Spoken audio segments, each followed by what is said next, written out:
What does it feel like to give your whole life to one subject?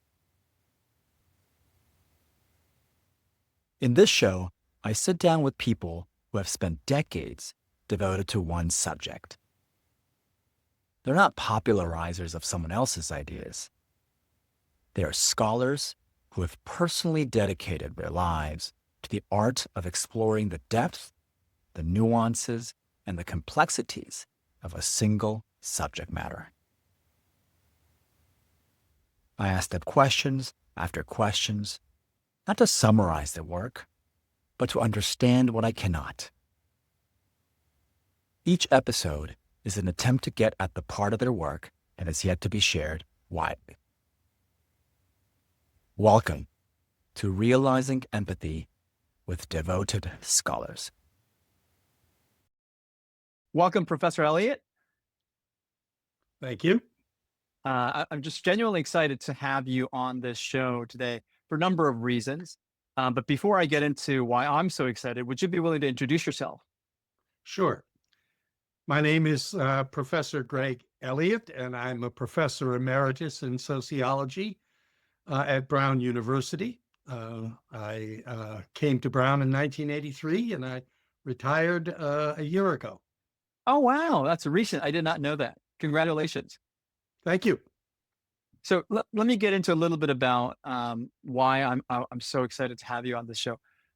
So as I mentioned before, you're the inaugural guest on this sort of new series of podcasts that I'm planning, where the purpose is to invite folks like yourselves who have devoted a serious amount of time and effort on researching a very important concept. Right? And I really want to get deep into those concepts as a novice. I'm not the expert on this concept, so I'm intentionally coming into these conversations as a beginner, really trying to understand and grasp the entirety of the research in as much as I can in this limited amount of time we have. But really, the premise is that I, as a beginner, having a conversation with somebody who has spent a significant amount of time researching a concept, hopefully also allows the audience to sort of step into that conversation as a beginner themselves and really understand the concept from I would love to get into today is matter. How I got interested in the concept was in the context of me writing my book called Realizing Empathy.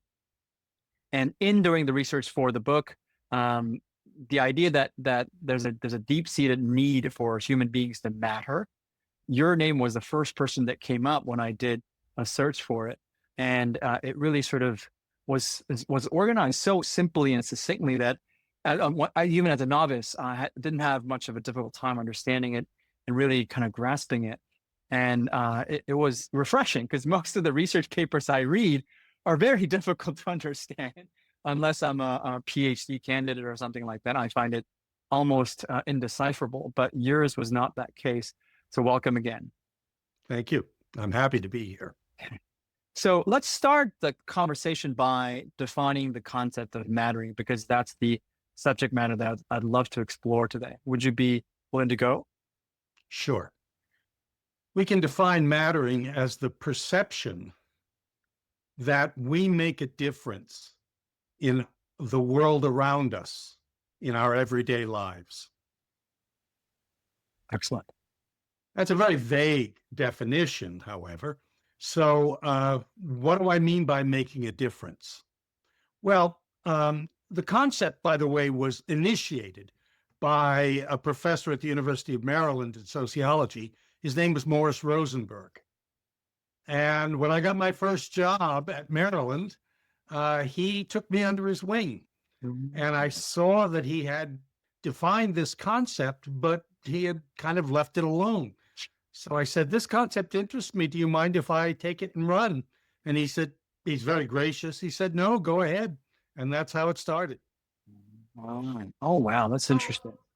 It turns out that there are three different possibilities in thinking about how to matter to someone else. Mm. The first one is a very basic notion. It's purely cognitive. And we call that awareness. And in that sense, you matter if somebody just recognizes that you exist in the moment. So, for example, if you walk into a room, do people look up and Mm, notice that you've come in? Or do they all continue with what they're doing and uh, they don't notice you at all? The latter is kind of disturbing. mm, Um, Here's another way that something like that is: do people remember your name? mm. It's there's very little more embarrassing than walking up to someone that you had previously met and they have no idea what your name is. Because if you mattered to them, they would make sure to remember your name. So it's kind of telling if they can't. That happens a lot to me, embarrassingly. Unfortunately, I'm as a teacher, I should be very good at remembering names. I'm terrible at it. So I'm afraid that sometimes I give the impression that the students I was teaching don't matter to me, but that's not true. Mm, mm, mm, But I mm, can mm, mm. understand how people would get that idea, especially. I mean, I get to know them if they come to my office hours and see me outside of class. Right. But if they just in a class of 60, if they just have raised their hand once, I probably don't know their names. Right. But that doesn't mean it don't matter to me, but it can look like it. Right. So that's the first, the most basic cognitive awareness that that you exist in the minds of other people. The second level is a more is a level more akin to relationships. Mm, And there are two levels of that. And one is importance. mm, You matter in importance if other people invest their precious resources for your mm. benefit. If somebody goes out of their way to take their time or to provide you with advice or information that you will need, then that's a signal to you that you matter to them. So, for example, the teacher who meets with a student after school hours Mm. to help that student learn the material better is doing two things. On the one hand, he or she is teaching the student, but on the other hand, that teacher is sending a very strong signal to the student that the student matters. Mm. The teacher could be home working on their garden Right. or watching soap operas or whatever. But in deciding to spend extra time with the student, the teacher is sending a very strong signal that you Mm, matter to me. mm, The other kind of relationship form of mattering is called reliance. mm. You matter in reliance if people turn to you when they need something. Mm. So if people come to you for advice or to ask your opinion on things like, does this dress make me look fat? They are doing that because they value your opinion. Mm. So that out of all the people they could have singled out to ask, they came to you. Mm. And that says, oh, they need me. Mm. And that's a nice feeling to be needed. Now, I must say, this third notion of reliance Mm. has its limits. Mm. It's nice to know that people want your advice, but not if it's the sixth time they've called you and it's 3 o'clock in the morning. Mm. You might say, contact me when I'm awake. Sure. So it can be overdone. Right. But still, it's very nice when people regard your input as something significant. So there's something quite striking about this way of looking at mattering, at least to me, because it kind of goes back to the word perception in the definition that you said. It almost That's a sounds good like point. it almost sounds as if mattering is really determined by the person perceiving, right?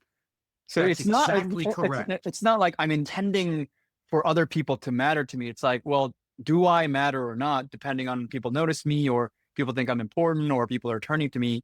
I'm the one deciding whether I matter or not. Is that the That's perspective a from which to very think good about this? insight. Yes, it is all about perception. Hmm. You may believe, because of what you see, that you don't matter to a certain group of people. Some Hmm. third party may come to you and say, "Oh no, look at all they do that takes up your time and information." But if you don't see it, it's not there. Hmm. There was a social psychologist around the turn of the 20th century named W.I. Thomas, Hmm. and he developed a maxim that I think is really relevant here. His maxim is, if the thing is perceived to be real, it's real in its consequences. Hmm. So, in order to be real to anybody, something has to be perceived as real. If you discount it, if you don't consider it real to you, then for all intents and purposes, it's not real for you. Hmm. So, mattering depends upon, first of all, perception. Hmm.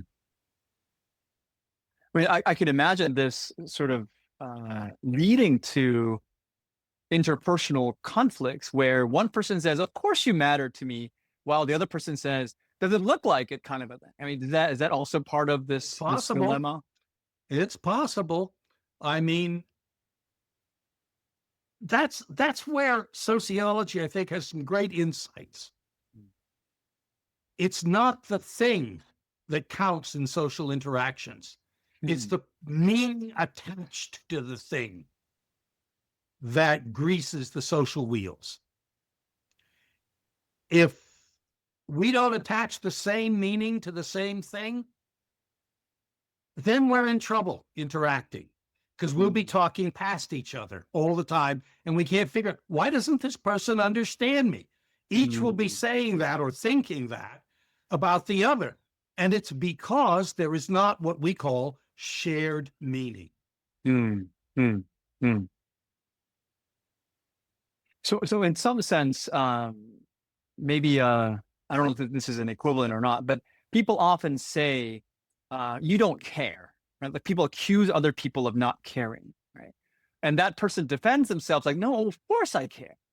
Mm-hmm. So is this similar in that situation where like when somebody says whether Yep. somebody seems to care or not is very similar to like whether somebody uh, thinks I thinks they matter or not?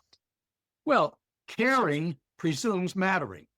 Ah. Why would you care about something that doesn't matter to you at all? That's a good point. That's a good You know, point. if you're not a big fan of soccer, then who cares who Mm. won FIFA? Right. And so you could very well say that the star player on the winning team doesn't matter to you one iota Mm. because you don't care about the issue. Mm. This sounds very fundamental to. I mean, like we haven't like explicitly kind of put the put put articulated why this concept of mattering is so important. But just by this short conversation, I can it almost feels as if it's like almost foundational to any kind of relationships. Could you maybe step back a little bit and talk about the importance of this Yeah, concept? I would consider mattering the primary motivation inside human beings. Mm. Human beings do what they do because they are motivated to do them. Mm. And we Mm. have Mm. lots of motivations Mm. going around. Uh, we want to perhaps want to be famous. Sure. And so we'll do things to try to make ourselves famous. Maybe become a social influencer on YouTube. Is fame simply mattering to many people? Well, that's a good question. Whether fame is mattering at all, really. Oh, interesting. I Huh. mean, Because you real perceive mattering, to matter, right? well, but real mattering involves real relationships. Mm. Now, the fan may consider they have a real relationship with the famous person, Right, right, right, right, but the right, right. famous person probably doesn't know that fan at all. So it's Mm. very one-sided. Yes. I mean, there are scary movies Right. built around people who are obsessed with a famous person and who stalk that famous person. Mm. That's usually not a good relationship. But the stalker is obsessed by the need to matter as much to the famous person as the famous person does to them. Mm. So I guess there's a layer above just simply defining the concept of mattering, and maybe there's like one-sided mattering versus reciprocal mattering or something along Yeah, those but it's lines. reciprocal mattering that matters. No pun intended. Oh, pun very much intended. So go back a little bit, and because you were talking about the fact that human beings do things because they're motivated to do them, and mattering is sort of the primary motivation inside human beings. Then you started talking Yep. about fame as an instance of that. Nothing else works if we don't Mm. matter. Hmm.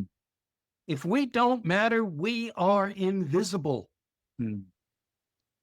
And so whatever we try to do will probably fail. What do you mean by fail? Anything social Uh-huh. that we attempt will fail if we believe we don't matter. Now, we can try to force matter. Wait. Can you give me an example? And so to sort of connect that failure part with mattering. Well, let me go back a step back. Okay. Um, I said that mattering is a primary motivation. Right. Before anything else, we need to know we matter. Once Right. we know we matter, we can start acting on our other motivations. Oh, interesting. Huh. But if we believe that we don't matter, why should we even bother? Mm. Why should we bother to do anything unless we do? There are two things we can do when we believe we don't matter. Okay. One is to force it, to You mean make yourself matter. to do it even though you don't want to do it? No, to do it even though it doesn't currently exist, because you want to do it desperately.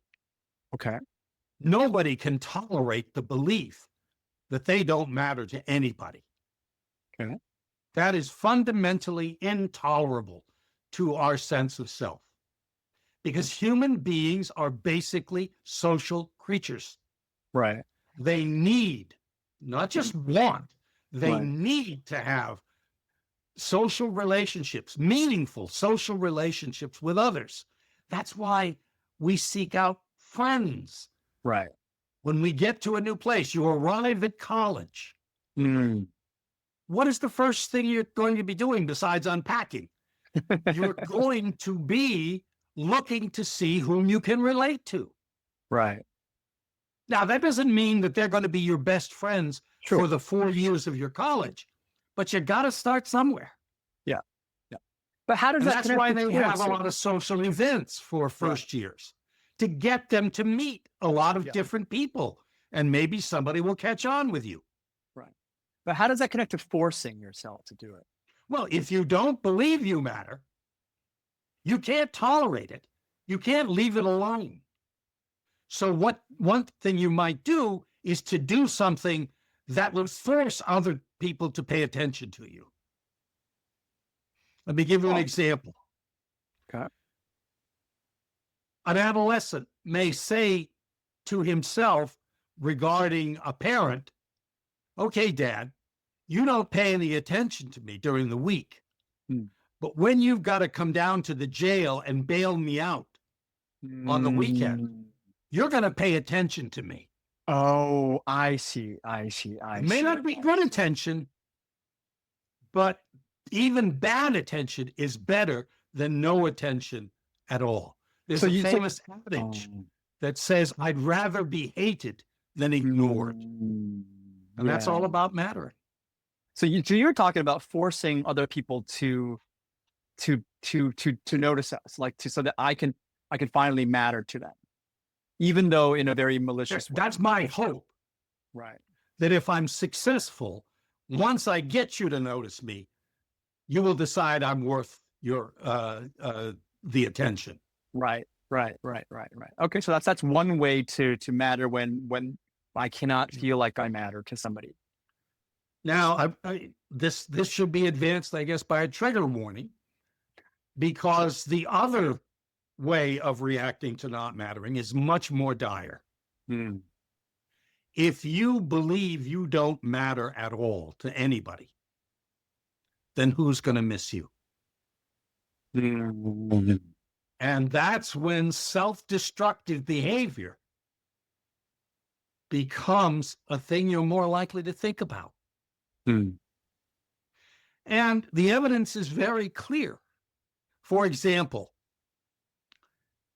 binge drinking in adolescence is much more likely if they believe they don't matter. Mm. You know, binge drinking takes me out of it. I Right. black out. So for a while, It numbs you. yeah, I'm not reminded of the fact that I don't matter to anybody. Right. Another is the use of potentially lethal substances Mm. like drugs. And the third is to actually think about absenting yourself. Mm. And so we see, for example, that thinking about suicide, which is called suicide ideation, Mhm. thinking about suicide is much more likely among people who believe they don't matter compared to people who believe they do. But not only suicide ideation, attempted suicide Mm. is even more likely among people who believe they don't matter. Mm. So it can get quite desperate. Right. I mean, but I'm guessing there's a subtle difference between forcing other people to notice us and self-destruction, because it's Right. usually They're it can be two, easily conflated, right? they're two separate ways. But what I'm going to say is you're much likely to consider one or the other or both if you believe you don't matter, Right. compared to someone who believes that they do matter. Got it. So when you were talking about something's going to fail if this primary motivation is not there, what did you mean by that? What I mean is that it's very difficult to forge social interactions and relationships when you With believe that people. you don't matter. Got it. Got it. Not whether they really think that or not. Again, it's Sure. all about Perception. the perceptions. Yeah. Now, if in point of fact, your perception is correct, then should you try, you're likely to fail. Of course. Right. Right. Right. For But I'm saying anything, it's even worse than that. All you have to do is believe that you don't matter, and you can short circuit your social interactions. It comes under the heading of the self-fulfilling prophecy. right. Right. Right. You know, I believe I don't matter. So when I interact with people, sure enough, they give me feedback that says I don't matter. I should have known. Right. Right. So either I sort of censor myself from doing certain things out of the belief that I don't think I matter, or even if I don't think, even if I think I may matter, if the other person genuinely does not think I matter, then that's But that's also a going to lead different to. setup. Sure. Yes. What I was talking about starts with the premise that you believe you don't matter. Right. So if you believe you don't matter and you still try to interact, there's very likely you will interact in ways that confirm that you don't matter. Mm. Got it. What you're saying is slightly different, and that's an important Yes. thing too. You may believe that you matter, And you go out there and you interact with people and they make it clear that they They don't know don't. who you are and they don't want to know who you are. Right. That's when you get a rude awakening. Yeah. And you have to think about, well, gee, is my self-perception correct? Or maybe I need to reanalyze myself and see whether I'm kidding myself. I really don't matter. Right.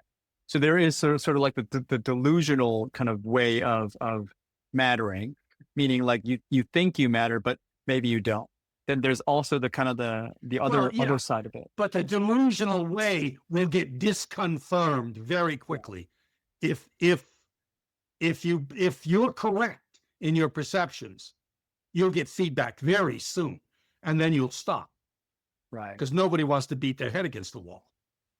Got it. Got it. Got it. So if you were to explain to a layman why why this concept of mattering is so important to our lives, besides the fact that it's the primary motivation inside human beings, how would you explain that the significance of the I'm not concept? sure what you mean about besides, because that's it. Human beings act according to their motivations. Right. And the primary one is you need to matter. So whatever you may want to do, whatever else your goal in the interaction, it is always secondary to Uh, perceiving that you matter. so is it the explanatory power that the concept has? Huge, huge. And in fact, I mean, in most circumstances, most people will realize I do matter here. Right. Either because of past interactions, they come to assume, well, I mattered then, I'll probably matter just as much now. Right. Or they have some other evidence. I have a lot of information. They're going to need me. Most people go into interactions presuming they're going to matter. Mm. We don't really worry about mattering unless we perceive it as a likely reality. We'll say that again. We don't worry in entering an interaction. We don't worry about whether we matter. We're going to presume that in some way we are going to matter. It's no problem. I don't have to spend energy on this. And most of the time, that's absolutely correct. Mm.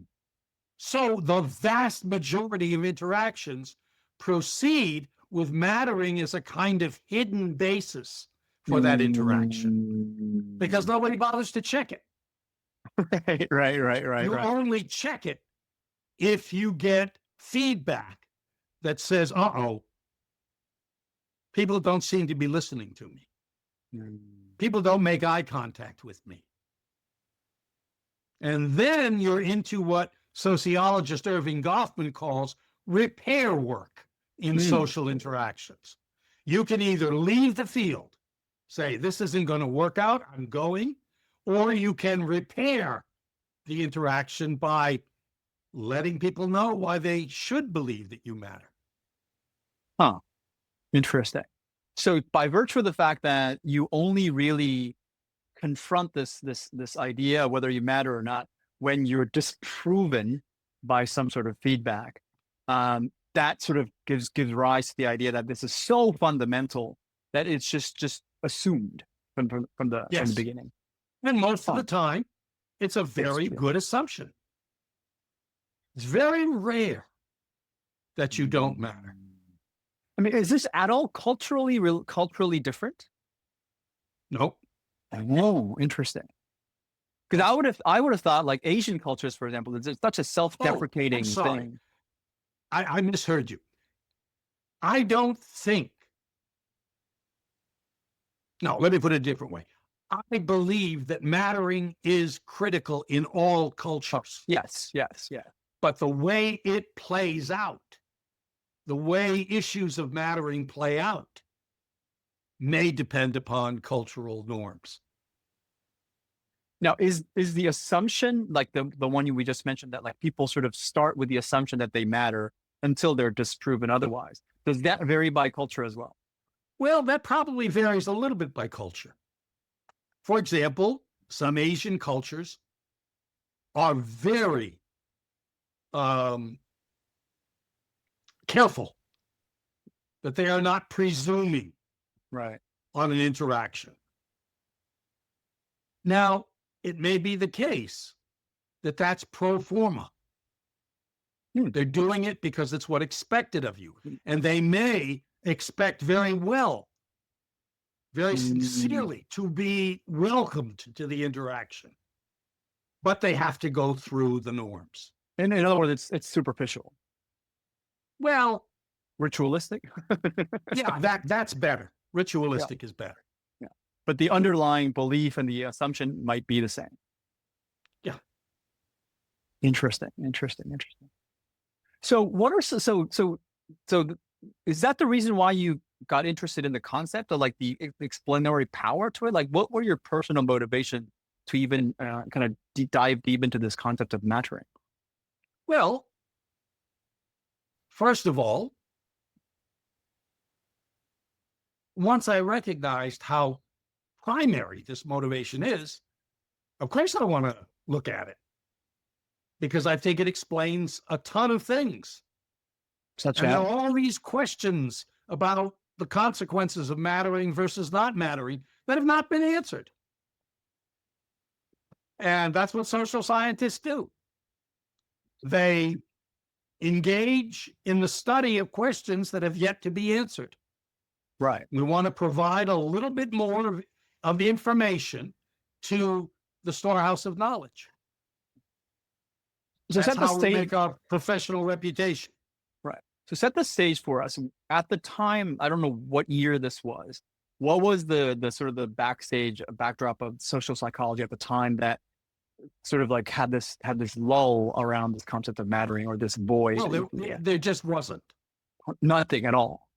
Yeah, I mean, there may have been a lot of intuitions, but until Morris Rosenberg took the time to define the term scientifically, it was just assumed. What year It was like something you don't have to worry about. Around what year was this? Oh, well, his original, let's see. His original notion, I think, was around 1963. Okay. So around 1963, like the word mattering was there, but there. that was the extent of it. Well, of course it's important. Everybody knows that. Why do we have to investigate it? Oh, so it's so basic, why bother kind of a thing? Yeah, exactly. Interesting. That's a danger that we have when we speak intuitively about things.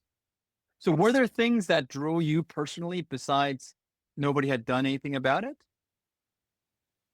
Well, I think it's a fascinating topic. I mean, But why? Why was it? Why? But why was it mean, fascinating to you personally? why? I mean, isn't it fascinating to everybody? As soon as It's they are fascinating to me. told of it? Sure. I mean, people say, oh, when I talk about mattering to people who've never heard of the term, or at least not the scientific investigation of the term, they go, oh, wow, now I get it. And they say, oh, yeah, you're right. That is important. But if you've never had your mattering challenged, Right. it doesn't occur to you to think about it. Oh, interesting. So this goes back to when mattering becomes important to people, which is when you get Which feedback. is forever. It's always been important to people. Right. The problem is, like any other social scientific or behavioral scientific concept, people have to see the necessity of going beyond intuition. And, there are probably dozens of concepts right now that nobody's thinking about. Right. But in 10 years, somebody's going to make a career of doing research on that concept. Yeah. Because we never stop learning. Every question you answer usually raises about 5 or 6 other questions. Right. Which is wonderful because you're never out of a job. True. So what was the first line of inquiry that you pursued with mattering? To measure it. Measure it. Yes. Like how much I matter to Rosenberg did somebody? an excellent job of defining it. Huh. So I tweaked the definition just a little bit. Okay. But the first contribution I made was the first article I published on mattering was the title was Empirical Validation Mm, of a Social Scientific Concept. That was the mm, subtitle. mm, And the point is, if you've got a concept like mattering, which is really a continuum of possibilities, mm, mm, it's like a dimension of what we call the self concept.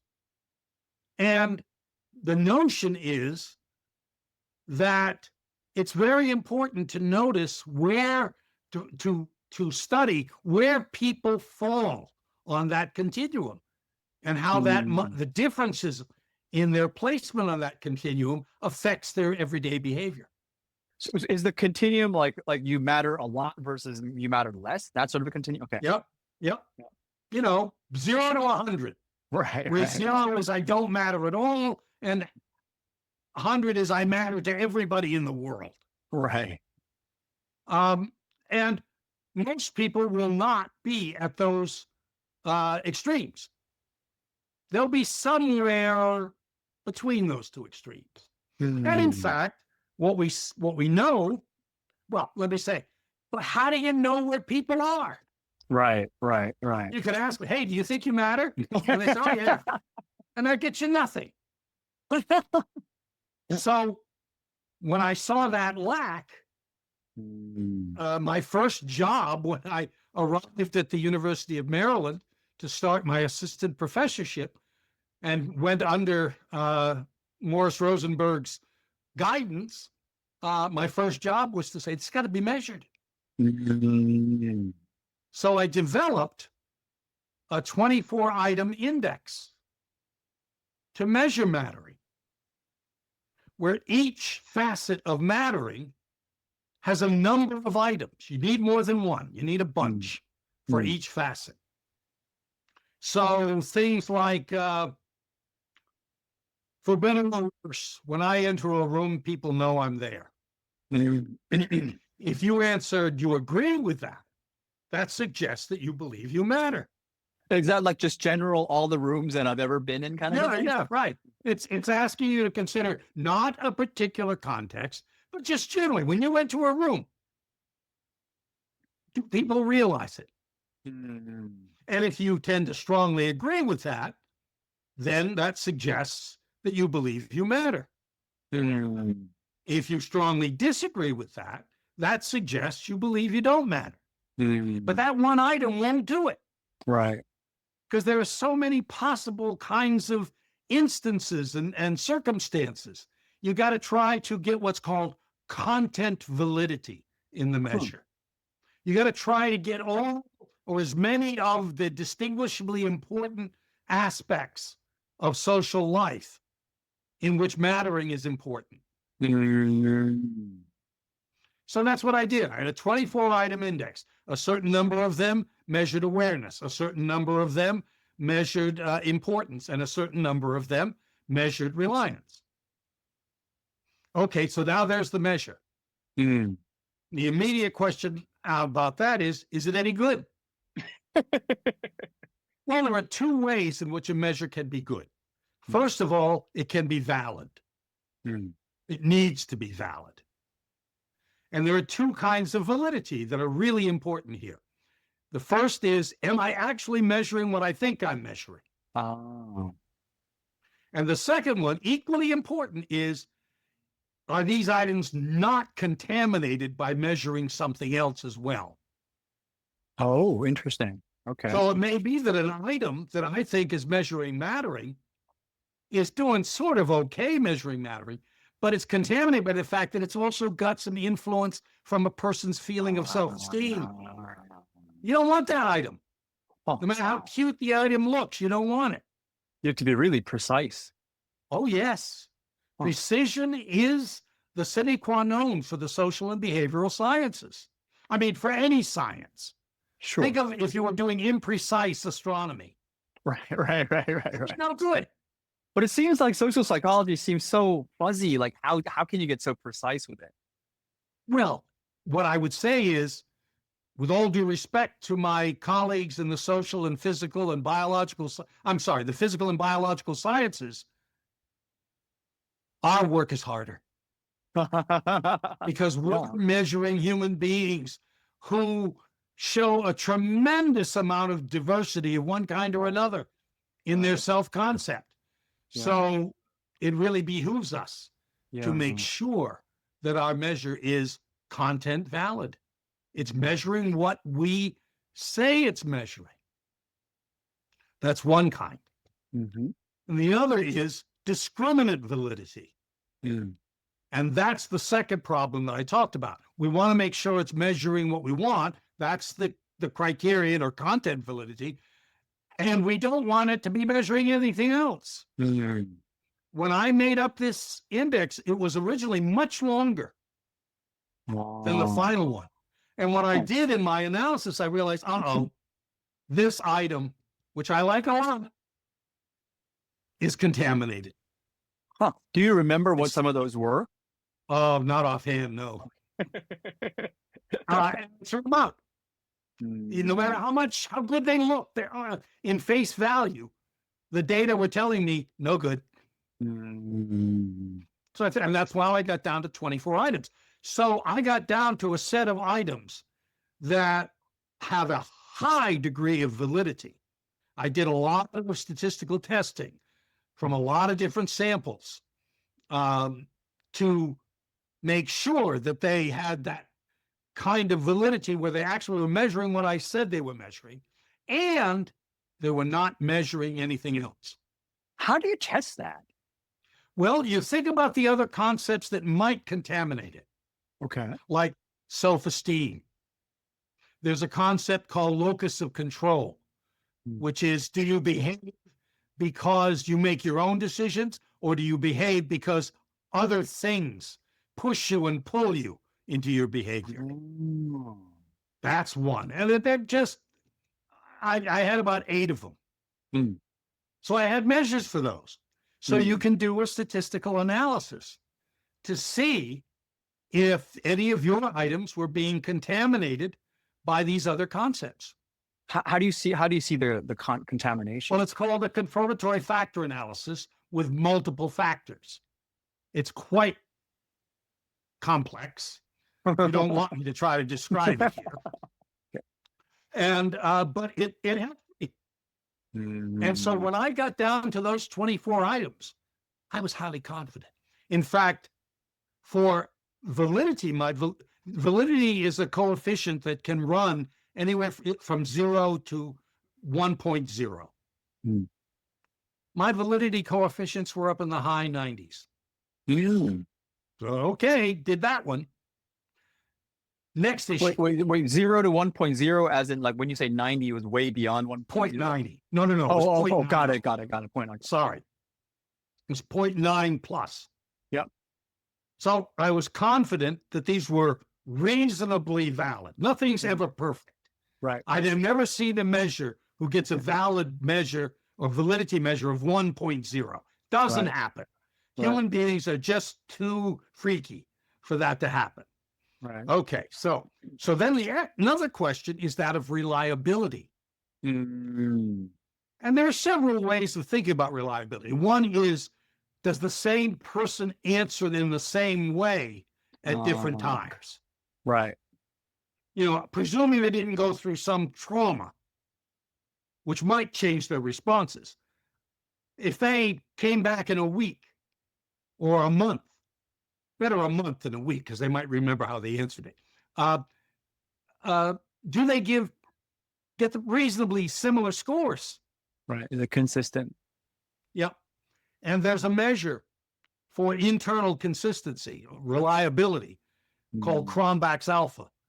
And like measures of validity, it goes from 0 to 1.0. And once again, I was getting scores in the high 0.9s. Mm. So I have a valid and reliable measure. I can trust it. Mm. And so then I was free to go out and try to see if mattering makes a difference in people's orientations to life and their behaviors in life. Hmm. And the good news is it does. What did you test with these measures? Oh, dear. Well, I tested two kinds of behaviors. Hmm. The first were antisocial behaviors, Hmm. like truancy, skipping class, Okay. something pretty trivial. But it Right. turns out mattering explains a lot of truancy. Huh. Meaning Why they would don't you feel go to like they matter, class so if they you don't. think you didn't matter in that class? Yeah. Nobody notices me. Why am I showing up? Right. Right. And other kinds of like physical violence against somebody else, either within the family or outside the family. And in both of those violence cases, mattering made a huge difference. Meaning that the violator didn't feel like they mattered. Yes. If you believed you did not matter, you were much more likely to commit violence either within or outside the family than if you believed you mattered. So I had these antisocial behaviors, from something as trivial as truancy to as serious as violence. Mattering made the difference every time. So then I looked at self-destructive behaviors. That's a second category, conceptually distinct from the first. Such destructive behaviors, I've mentioned a few of them already: binge drinking, use of potentially lethal substances, suicide ideation, attempted suicide, planned suicide, all of those. And once again, across the board, mattering mattered. People who believed that they mattered were much less likely to do anything self-destructive than people who believed they didn't. Again, based on the principle, if you don't matter, who's going to miss you? Right. I mean, like, so if we roll back a little bit and talk about the antisocial behavior first, it would seem like most people would think that the people who are, skipping class or kind of like, or doing these or doing acts of violence inside their home or not, they seem so powerful, or they seem so like sure of themselves, that other people like perceive them as like, oh, they must feel like they matter a lot, when the exact opposite Why? is true. Why would they believe they matter a lot? Well, You're talking about being powerful, which is not the same thing as mattering. right. But because we precisely defined it as so. But like in the common sort of like perception of the world, like especially if you're kids or something like that, if you see somebody who is bullying you, right, you would tend to think like that person is like the cool kid or whatever. Like that person matters a lot. I'm the one that doesn't matter, so they're doing violence towards me. They may be be careful. Yeah. This is where precision is so necessary, and unfortunately, in intuitive understandings of things, often so absent. Right. Because the different concepts may be related to each other, but people start to conflate them. Yes. As if they're the same thing, and that's no good. Yes. So let's pull it apart. So instead of just using the same word mattering across the board, like let's just the context is there's a bully and there's a person who is being bullied, and the person being bullied perceives the person bullying them as somehow powerful and in the sort of the they would not think they are suffering from not feeling like they matter. Let's put it that way. I don't think they think about mattering at all. I don't think, because what are they paying attention to? I'm getting humiliated. I'm getting beaten up. Right. Why would this guy beat me up? Because he's a bastard. That's why. Sure. But they wouldn't say, oh, I think I really know that he's beating me up because he doesn't matter. So I should sort of take that into account. Right, right. That's not going to happen. That's just not going to happen. Right. That's true. People don't think about mattering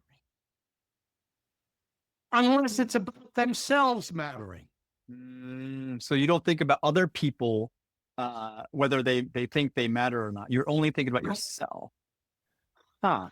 There's something called pluralistic ignorance. Pluralistic ignorance. Pluralistic ignorance. It was thought up by a sociologist named Robert Merton. And it's a brilliant concept. I wish I had thought of it. But the notion is, you look at yourself and you are very aware of all the internal turmoil that you may be feeling. You know, like, oh, it's a bad day for me today. And it's, you know, it's not that I feel this way all the time. Maybe I do, but the point is I'm aware when things aren't going the way I want them to. And you look around and you look at other people and say, they don't seem to be troubled. Right. But you don't know. Right. They're just not letting you know if they're troubled. Yeah. So we assume they're doing okay because it's what we can see. And that is often just not factual. So be careful of pluralistic ignorance. Right. Everybody does it. Even trained sociologists do it. But in point of fact, until you can get inside a person's head, right, and walk in their shoes, you don't know why they're doing what they're doing. Right. Well, so in some ways, would you say measuring mattering actually helped people kind of do what you just described we don't do, which is kind of suffer from pluralistic ignorance? No, because I measured it, I did research on it, and I published the research in professional journals. And who reads those professional journals? Other researchers. Right. But does your average Joe on the street read those professional journals? Now, every once in a while, as in this situation, I get an opportunity to with somebody who isn't going to talk to just professionals. Right. And show the results just to professionals. Right. And in that case, there's possible that it could make a difference in some people's lives. So when you were doing this research, did you want to make a difference in other people's lives? Sure. Too? But I don't want to go on I don't want to get up in the middle of Brown University on a soapbox and preach. That won't work. Wait, but here's the way it works. Okay. When it works. Sure. If you realize the importance of mattering, let's say now you say, oh my God, I didn't really think about this. Now I know. Now the question is, what are you going to do about it? What are you going to do about it once you know? Well, you're going to put it in your podcast. Okay, that's good. And maybe some people will be spurred by that podcast to say, oh my goodness, this changes everything or enough. But also for you, is your relationship, especially not with really close people you're close to, but acquaintances and friends, is that going to be affected by your new awareness of mattering? Well, it might be, but it might not be. Sure. But if it is, then they have something new to think about. Yeah. And maybe they will start treating other people a little differently. It's what I call the ripple effect. Right. And I always say, never underestimate the ripple effect. I have no idea what consequences will come from this podcast, but I shouldn't presume no consequences. It may be that maybe a tenth of the people who do your podcast or see your podcast might say, wow, this changes everything. And if so, that's important. That's how social change comes about. Social change is, as I put it, glacial. Mm. You can't, people who start social movements say, I want to fix this by next month. Okay, next year. Good luck with that. Yeah. Yeah, exactly. That's not going to happen. And Right. if that's the only thing you really want to do, then stop, Mm. because you're just beating your head against the wall.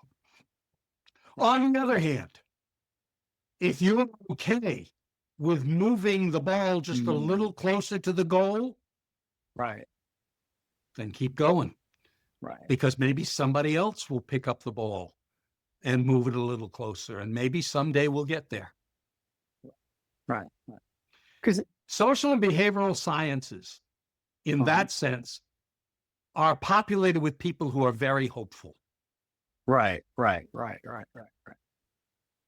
But personally, did you have specific people in mind that No, you would have loved for people to sort of be impacted when you were doing this research? No. no. Huh. I just knew that was an important thing for people to know. Because the impression I get from just this short conversation, the significance of it is because when you simply talk about how powerful the concept is in explaining the motivation behind Excuse me.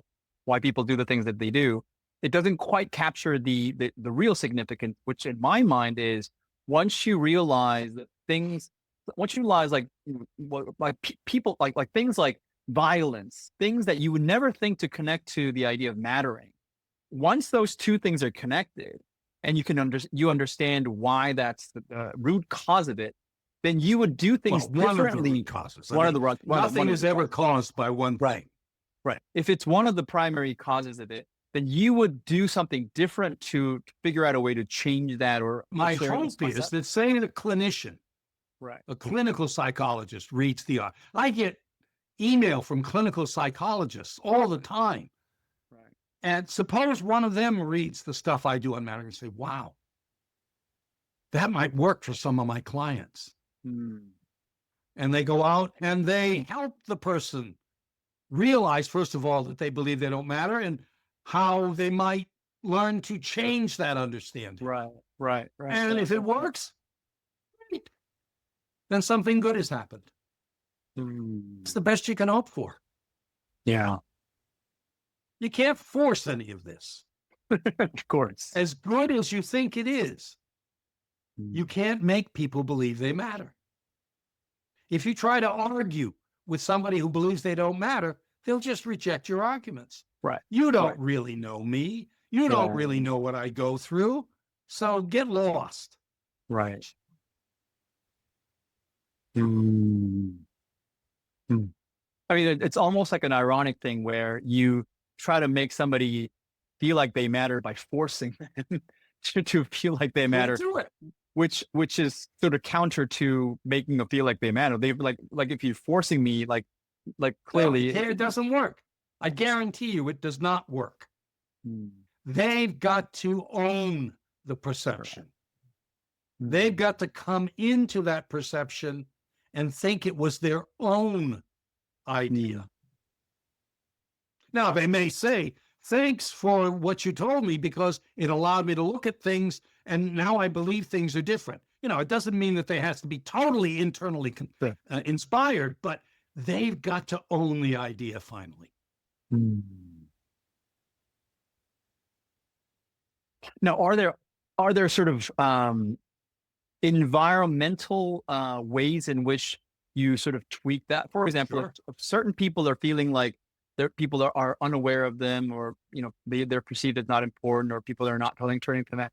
If we intentionally design the environment such that we acknowledge people who are coming in the door, we talk about how much we appreciate what they've done, or we periodically ask each other for their support. Like, there are ways in which we can engineer this. Is that true? Sure. There's a wonderful advertisement that's on TV lately, and it shows this guy. He's like the big manager of a large workforce, all white collar.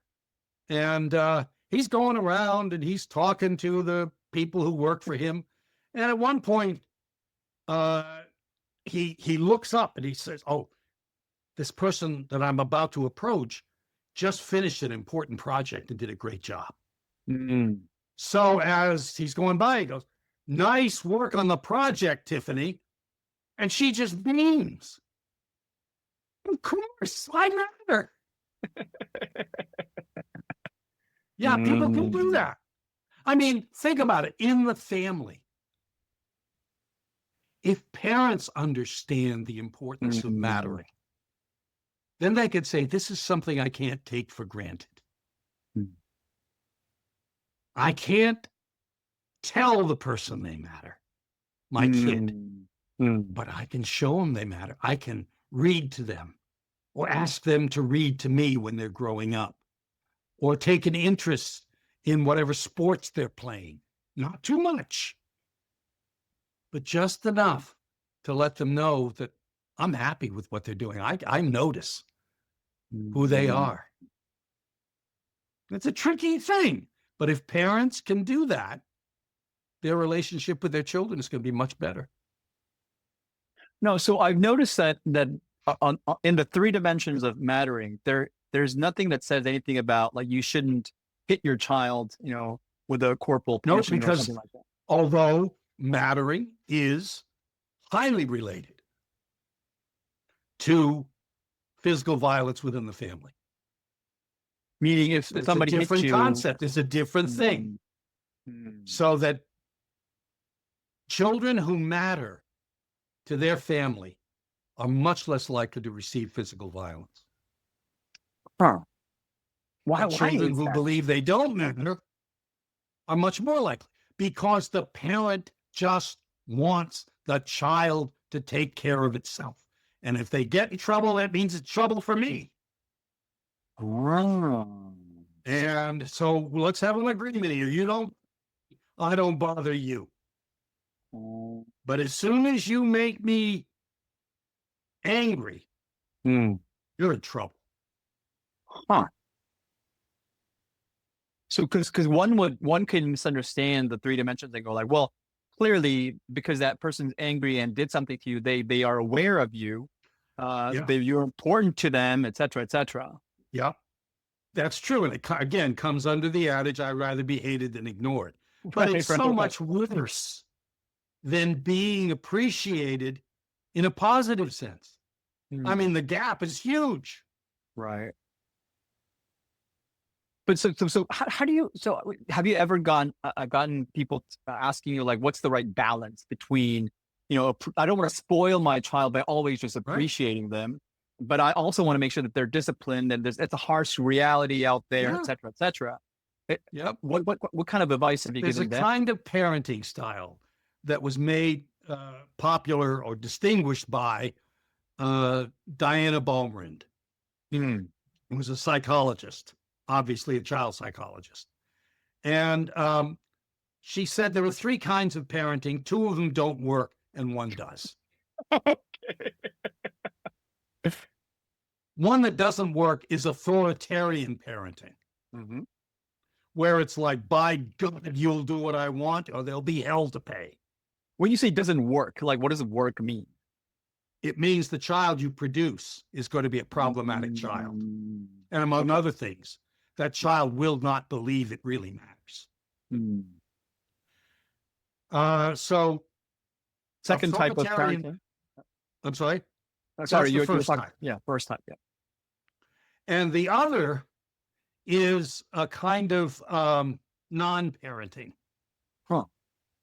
It's a permissive style of parenting. Just laissez-faire kind of a thing.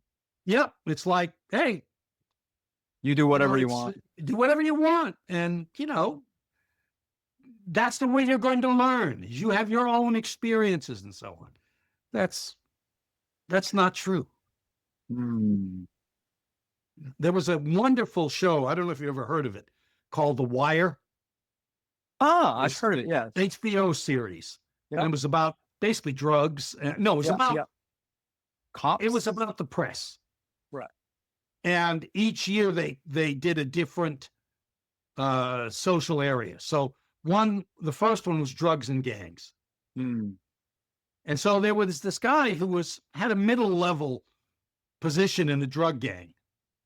And he was talking with another guy, and the guy the other guy is saying, I just can't stand it. My mom has always wanted to know where I'm going, who I'm with.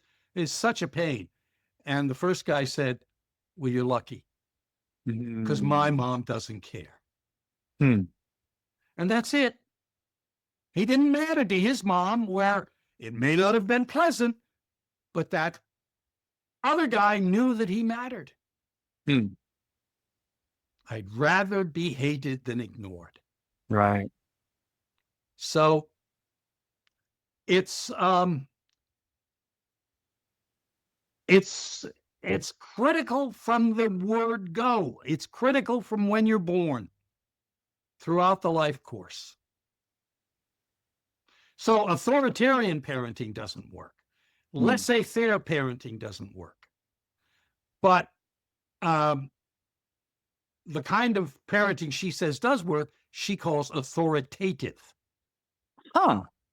And that is high standards that you expect of your kid, but Mm. coupled with compassion. Okay. What does that look like? It says, I know this is a tough world out there, but there are some rules you have to follow. And I'll help you in any way I can, but I'm not going Mm. to cheat on those rules. I'll do whatever I can to support you, but there are some things you have to do. Whereas a laissez-faire parent says, do whatever you want. Just don't bother me. Mm. It's not good. Or an authoritarian parent says, you will do what I want because I say so. Huh. There's no rhyme or reason for doing it. It's just because I say so. Mm. So would you say the difference between what you just called what was the name of the person? Diana? What was the name of Diana? What was it? The Diana. Who was the name of the person who came up with these three different types of Oh, parenting? Diana Palmerin. Sorry. Yes. Dom, right. So would you say the difference between authoritarian and authoritative is that the person, like the child, understands why the parent is trying to do something Yep. or saying Yep. And also, something? here's a quick way to see the difference. Authoritarian, high standards, no compassion. Mm. Just do what you're told and shut up. Mm. Authoritative, high standards, but a lot of compassion. And the compassion is, I'm here to support you to I navigate know it. it's tough, but there are I some rules you understand. cannot break. Right. Huh. That's not what I expected to hear, but that resonates a lot when you put it that Good. way. Good. Um, huh. So if you connect this back to mattering, would you say That's there's it. a higher correlation of children who feel like they matter in an authoritative context than the other two? Absolutely. Mm. Absolutely. Then I guess in some ways, the child understanding why their parents are doing something prevents them from misunderstanding that they do not matter. Yeah, exactly. And Mm. that the parent is actually taking the time. Yes, that also true. That also true. They're actually, they think about me. Mm. They're concerned for my welfare. Right. In And other words, communicate I'm that. important to them. Right. Explicitly communicate that to them. Yeah. I mean, so it's so interesting. So I don't know if this is true in American cultures, but it's certainly true in Korean cultures. There is this saying that people often sort of use, which is like, do I really have to say it for you to know, kind of a thing? Like people assume that people should just read your mind and understand. Well, maybe there are other processes in that culture Mm. that kind of make up for But wouldn't you say the it's lack still that you're talking. still I mean, I don't know difficult? what they are. I'm not familiar. I mean, the only culture I know anything about, and I don't know everything about that, is Western culture. But would you say so? I'm sure there are people in the Western culture who also subscribe to the idea that like, do I really have to say this out loud for you to really know, right? They So tend in to be those, authoritarian parents. right. But do you think it's because they actually genuinely don't care, or No, they I'm going to complicate your life even more right. by bringing up another important concept here. Okay. And it was created by a sociolinguistic professor named Basil Bernstein. Okay. And he said there's an important class difference Hmm. among all the other class differences that Mhm. separate the working class Mm. from middle and upper middle and so on. Huh. All the upper classes get, in terms of this distinction, they basically share one thing. But it's highly distinctive from the working class. What's that? It's basically how you think. Okay. You can't get much more basic than that. All right. And the notion is that the way you think comes out in the way you communicate to others. Of course. Of course. And so if you have a different cognitive process from somebody in a different class, then your expression when you talk is going to be different. It's not just using a big vocabulary. Sure. Sure. Sure. It's that, well, let me explain. He calls the two types of thinking elaborated codes Huh. for the middle and upper classes and restricted codes Okay. for the working class. Okay. In the restricted codes, not much is expected of the Huh. person listening. Oh. You are to listen, pay attention, and do what you're told. Ah. You're not encouraged to ask questions. Mm. You're not encouraged to notice differences that might mean that this rule shouldn't apply right now. Subtleties like that, no good. So you just do it, what I say. And the reason you do it Mm. is because I have rank over you. Right. I said There's so. a Yeah. status difference Yeah. within the family. Sometimes you'll hear a kid say, why do I have to do it? And finally, a parent will say, because I'm the daddy. Right. And that's it. I'm paying the rent. All right. Yeah, whatever. Yeah. And so there's no questioning the rules. You just have to follow the rules and follow them carefully. Right. And you're supposed to know how to follow those rules. Mm. Sometimes it's actually taught, but sometimes it's just like, hey, you know better than that. And so the Elaborated codes. elaborated codes, on the other hand, make use of subtle distinctions in the social context and in the person who's being talked to. Huh. How? So that it's not a one-size-fits-all Okay. declaration from the parent. It's a matter of saying, all right, I got to think about this kid. I don't treat this kid the same way I treat his older brother for a variety of reasons. Mhm. It's not one size fits all. So I not only have to think about the kid, I also have to think about the context, the situation here. Sometimes I want the rule to be strictly followed. Sometimes I can let it slide a little. So, for example, a kid comes home and says, in school today, they said that we have to watch this particular program because it really is good for what we're learning in school. Hmm. Well, unfortunately, the program may be on after this bedtime. Curfew, right? So the authoritarian parent who's using restricted codes would say, too bad. And I'm going to have words with your teacher. How dare they tell me how to raise my kid? Mm. So you go to bed, you don't see it, and you suffer however you suffer the next day in school. The elaborated code might say, well, that's past your usual bedtime. Mm. But I know the program. that the teacher's talking about. And actually, it might not be a bad idea if you saw that program. So this once, we're going to make an exception. Don't look for it to be a rule from now on, but just this once, we're going to make an exception. It's all the difference in the world. And why is it that difference is in the working class versus the rest? Because the working class has restricted codes of communication. But why? Because they've been taught by their parents how to think. Oh, it's sort of passed down. Intergenerational. Yeah, it's passed down. One of the interesting things is if you ever see somebody become socially mobile out of the working class, they often have a hell of a time figuring out even just how to talk to other people.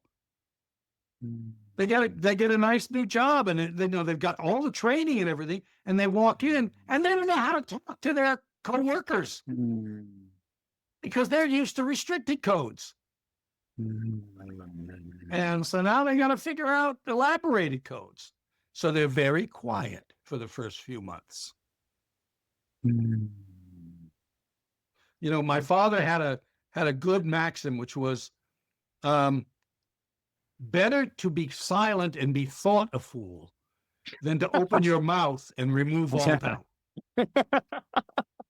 So that's what they're saying. I'm not risking nothing. And so what? Well, there's a third thing that's very important that distinguishes restricted versus elaborated codes, and that is your approach to learning. Restricted codes offer a very restricted approach to learning. Right. Everything has a formula. Answer. Just memorize the formula. Plug things in.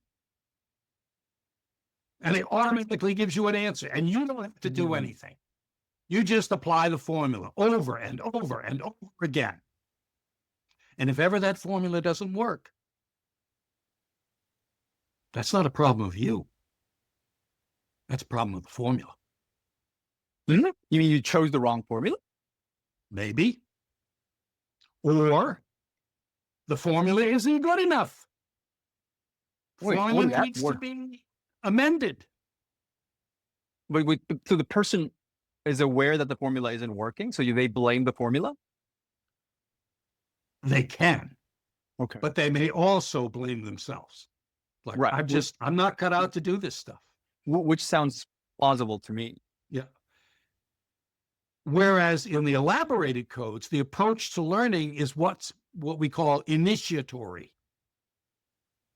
We see something, it's an interesting problem.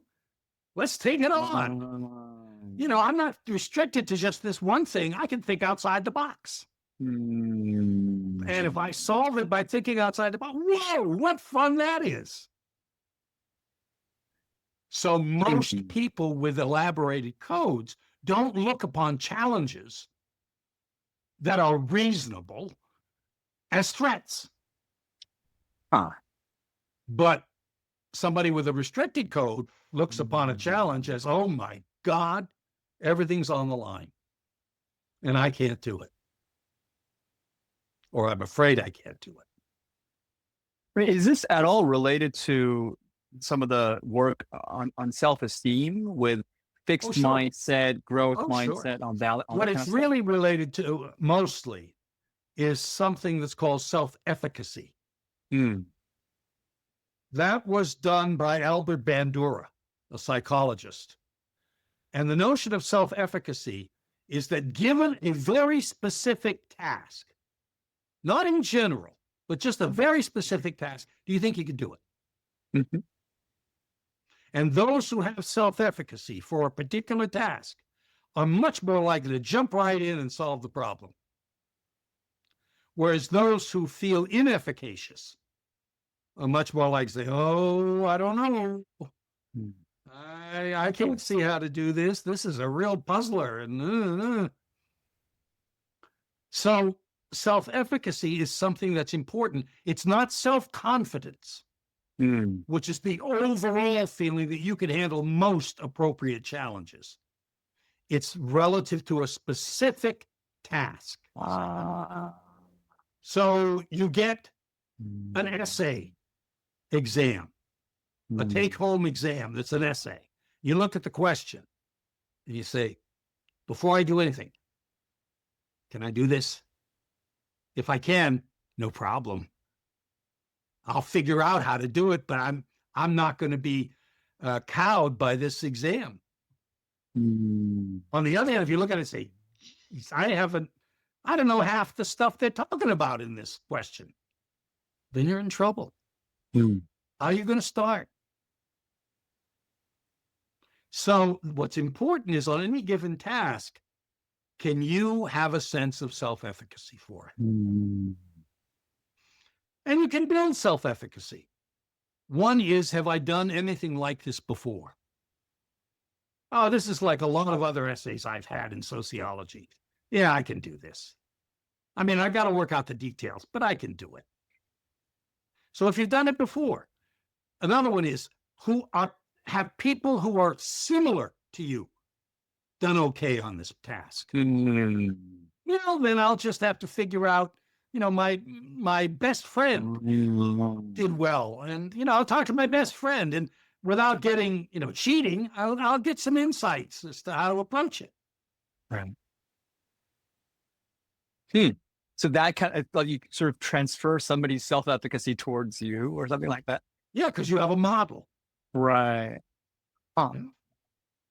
And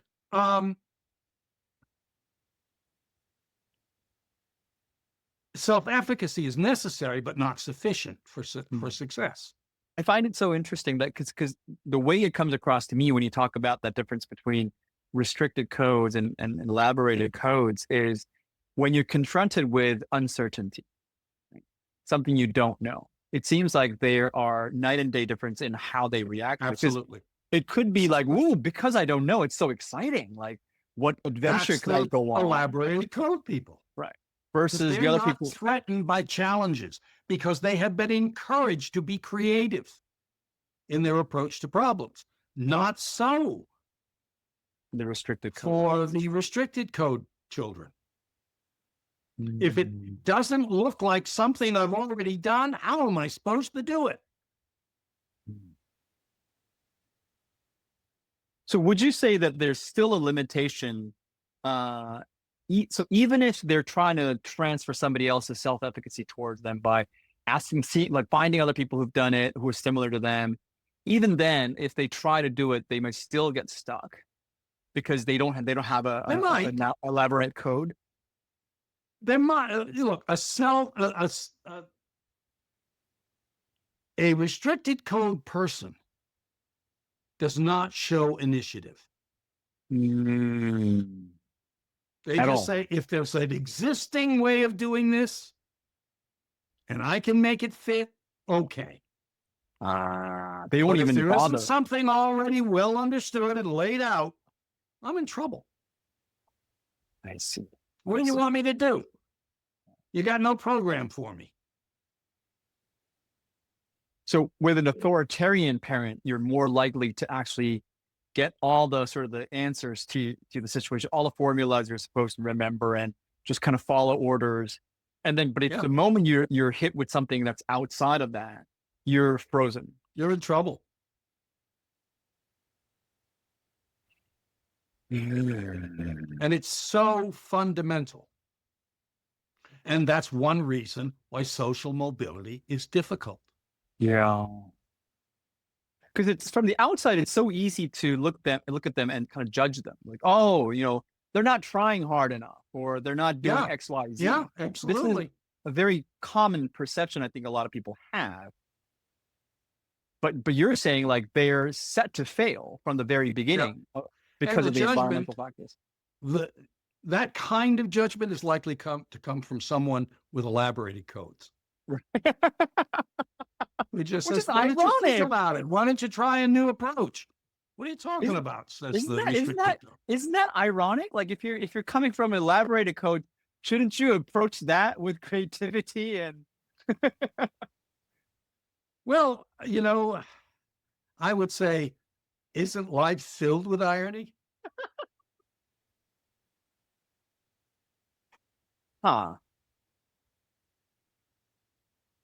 Hmm. There's a wonderful film. Oh, what's the name of it? It's about a prison break, and it Shawshank stars Redemption? Nicolas Cage. Oh, Nicolas Nicolas Cage. Cage. Mm. Nicolas Cage. And the idea is a Con Air is the name of it. Oh, yeah, yeah, yeah. I remember that. And at one point, Steve Buscemi, who's playing one of the cons, is riding on the plane, and somebody has got a radio or a boombox, and they're playing "Sweet Home Alabama" by Leonard Skinner. And he said the height of irony is riding in a plane that's featuring a song by a group who crashed and died. He's right. Huh. So this is not so simple in a sense that like there are Nothing like is simple. right. Nothing about human beings is simple. Mm. Now, it often works well enough if we Right. think it is simple. But when the going gets tough, you better get rid of your simplistic understanding. Mm. Now, Human beings are very curious and complicated creatures. now, is there a set of principles that sort of explain, like, sort of talk to that irony, that sort of like beyond the simplistic? So, for example, I mean, if you the simplistic way of thinking about the concept that you shared, like the elaborated codes and restricted codes, is like it's black and white. There are people who are restricted codes and people who are in elaborate codes. And elaborate code will always approach everything through their lens of elaborate codes. Right. Nothing is ever 100%. Right. Even an elaborated code parent can get frustrated enough to say, because I said so. Right. So don't make it all or nothing. Right. That's never true of human beings. Is that simply In because anything. of the limitations of humanity? Simply because life is hard. Hmm. Life is challenging. We don't like it, that it's true, but it is. Yeah. And what a social or behavioral scientist would say is the sooner we get rid of the notion that life should be easy, the sooner we can get down to really living. Because we have people who are just saying, sooner or later, I'm going to get to a point in life when I'll be able to skate. Right. And there'll be no problems facing me anymore. And my response is, I want to wish you a lot of luck with that, because it's not going to happen. There are always challenges. To be alive is to be challenged. Growth does not come from easiness. It comes from being challenged. Challenge. Right. And that's what's wrong with the restricted code, Hmm. because you don't know how to rise to the challenge. So life is always difficult. And you don't look forward to the next challenge, because you don't usually have a record of conquering the challenge. Whereas the elaborated code at least can say, well, I've handled things pretty well so far. I got some reason to believe that I can handle the next challenge. Right. Again, challenges are differing in intensity, but for the most part. Right. So there's an interesting threshold between the restricted codes and elaborated codes, because you mentioned people who would often judge the restricted codes are the people who've grown up in kind of elaborated codes. So within elaborate, they probably have the harshest judgment. is that right? Elaborated code, I mean, restricted codes could judge each other too. Of well, course, you're no good. You're a loser. Right. But back in the back of their heads, they may be saying, thank God that hasn't happened to me yet. Right. So the elaborated codes have the harshest critics of restricted codes. Maybe. If you want to bet, that's the likely way to bet. So the bridging of the gap between the two codes is also a challenge in of itself. Or is it you would just say it's impossible? I would say, first of all, think about the uh, less intuitive change.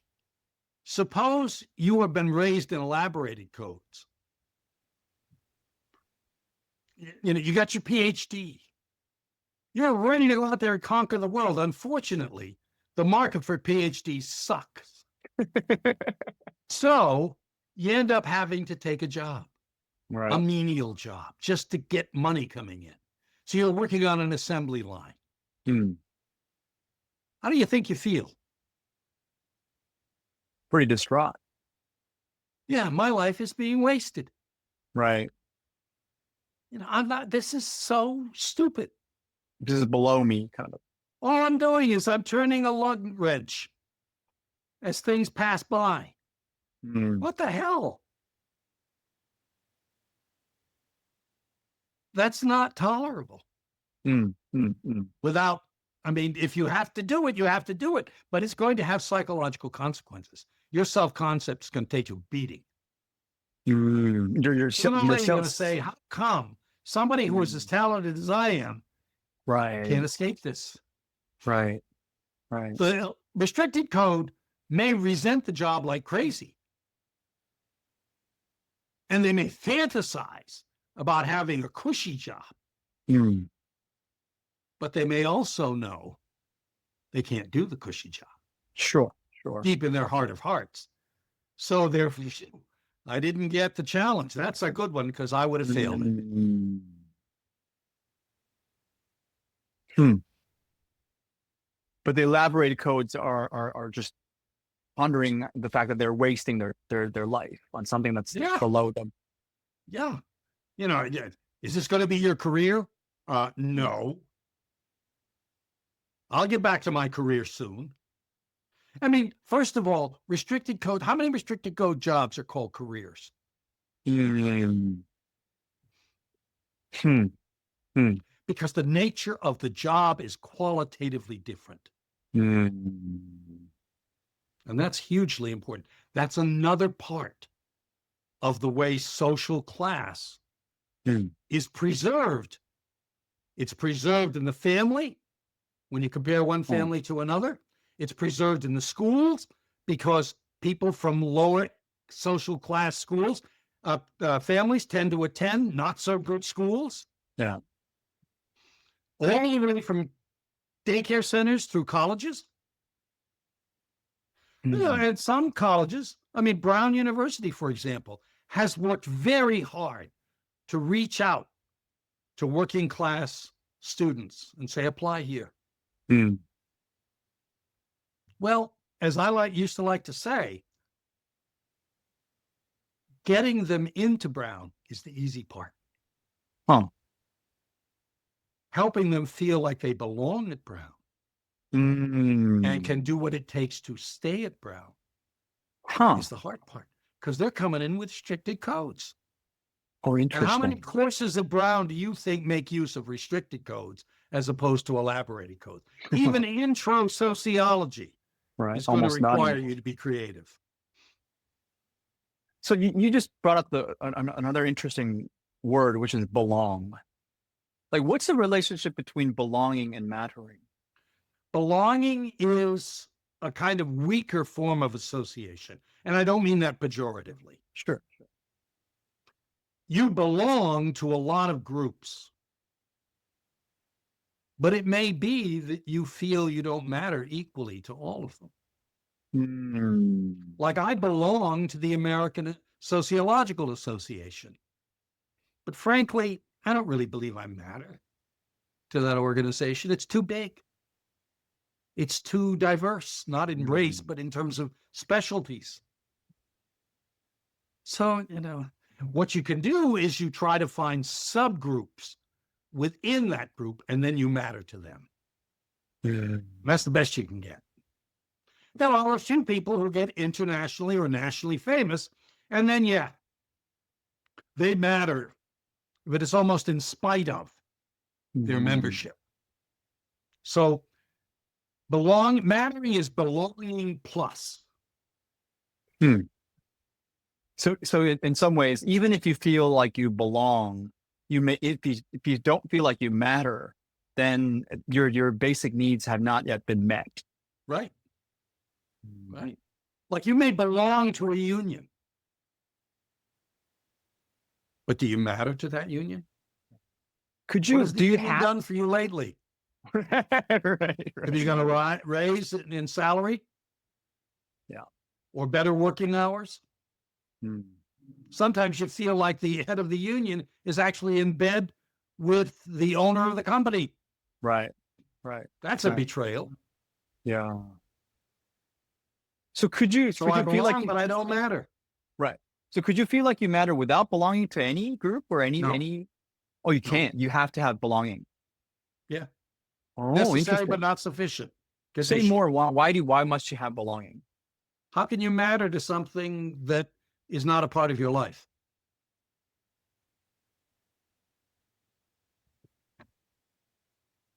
Hmm.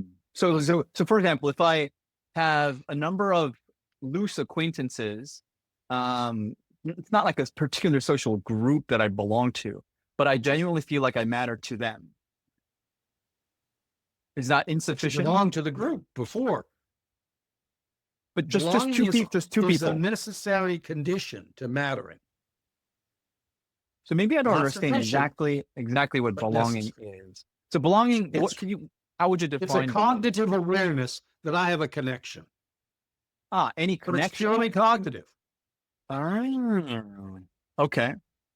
Whereas mattering is the cognitive thing. That's where the awareness comes in, but also the emotional parts. People So, invest in me. right. People need me. I get that message very clearly. I can belong to something and never get the message that they know who I am and Mm. they invest in me and they need me Right. until it's dues time. Right. You become a means to their end. Yeah. We I so mean, do you get political messages in email or letters that saying, don't hey, donate. I'm your Donate. kind of guy. Right. Not only vote for me, but send in $50. Of course. Of course. How often do you send in the $50? Never. Yeah. And that's because, you say to yourself, who are you kidding? Mm. This guy doesn't know me from Adam. Mm. Why should I give money to somebody? Even if they're supporting all the right things. It's the guy who comes door to door Mm. and says, what are your issues? What do you care about? I want to work to see that those issues get addressed. Mm. You're going to give money to that person, Mm. or at least you're much more likely to. So belonging can happen just between two people as long as there's connection. Well, it's usually belonging to an affiliated group, that is to say, a well recognized, a group with well recognized connections. So you So belong to your circle of friends. But what's really important is that you matter to them. so if you lead your life where you have loose uh like coworkers, for example, they're not necessarily like, well, maybe not even coworkers. Like, let's say, like one-off relationship that you form. Like, let's say you're a speaker or a celebrity or something like that, and the most mattering that you feel is kind of like the example you gave earlier about the fans, right? Like in relation to your fans, you feel like you matter a lot, right? But you don't belong to the fans, right? Well, in a way, you may, in the sense Oh, that you would be loath to do something that would drive them away. oh, okay. Say more. If you if if you're aware of how important your fans are to you, you're likely to be very careful about what you say. Sure. Because if you say something to drive them away, who's going to Right. go to your movie now? Who's going to Right. come to your concert? Yep. So you belong to them insofar as you care about them. or like the relationship? You don't care about the individuals necessarily. You might know a few people in your fandom, but you don't know everybody. Sure, sure, sure. So you're glad that there are so many people who want to come to your concert and they belong to your fan club. Right. But But where do do they you feel like they belong? matter to you? Or do they feel like, you really care about everybody who's in your fan club? Of Right. course Unfortunately, not. no. Yeah. But I'm trying to dissect like whether belonging is really truly necessary for you to matter. Can you name something that you would matter to that you didn't have a sense of belonging in some way? You're a citizen of this country. So do you matter to this country? Not Does a sure. person who's not a citizen of this country expect to matter to this country? Ah, sure, sure. Okay. Okay. Probably not. Right.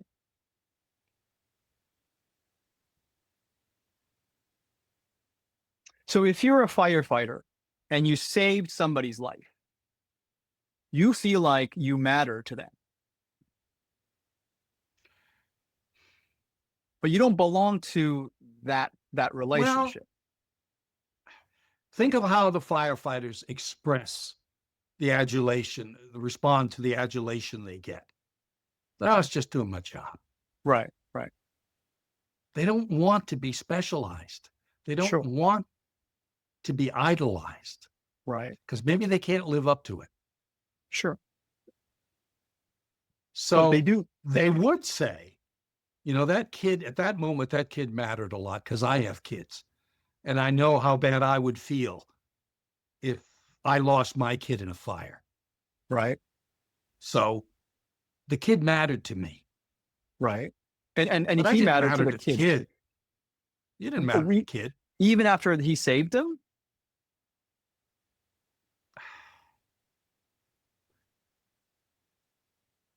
For a while. Sure, sure. Meaning like it's not everlasting. Yeah. Yeah. But wouldn't you say that the firefighter sense of mattering is highly reliant on the lives that they impact? I don't know what you mean by that.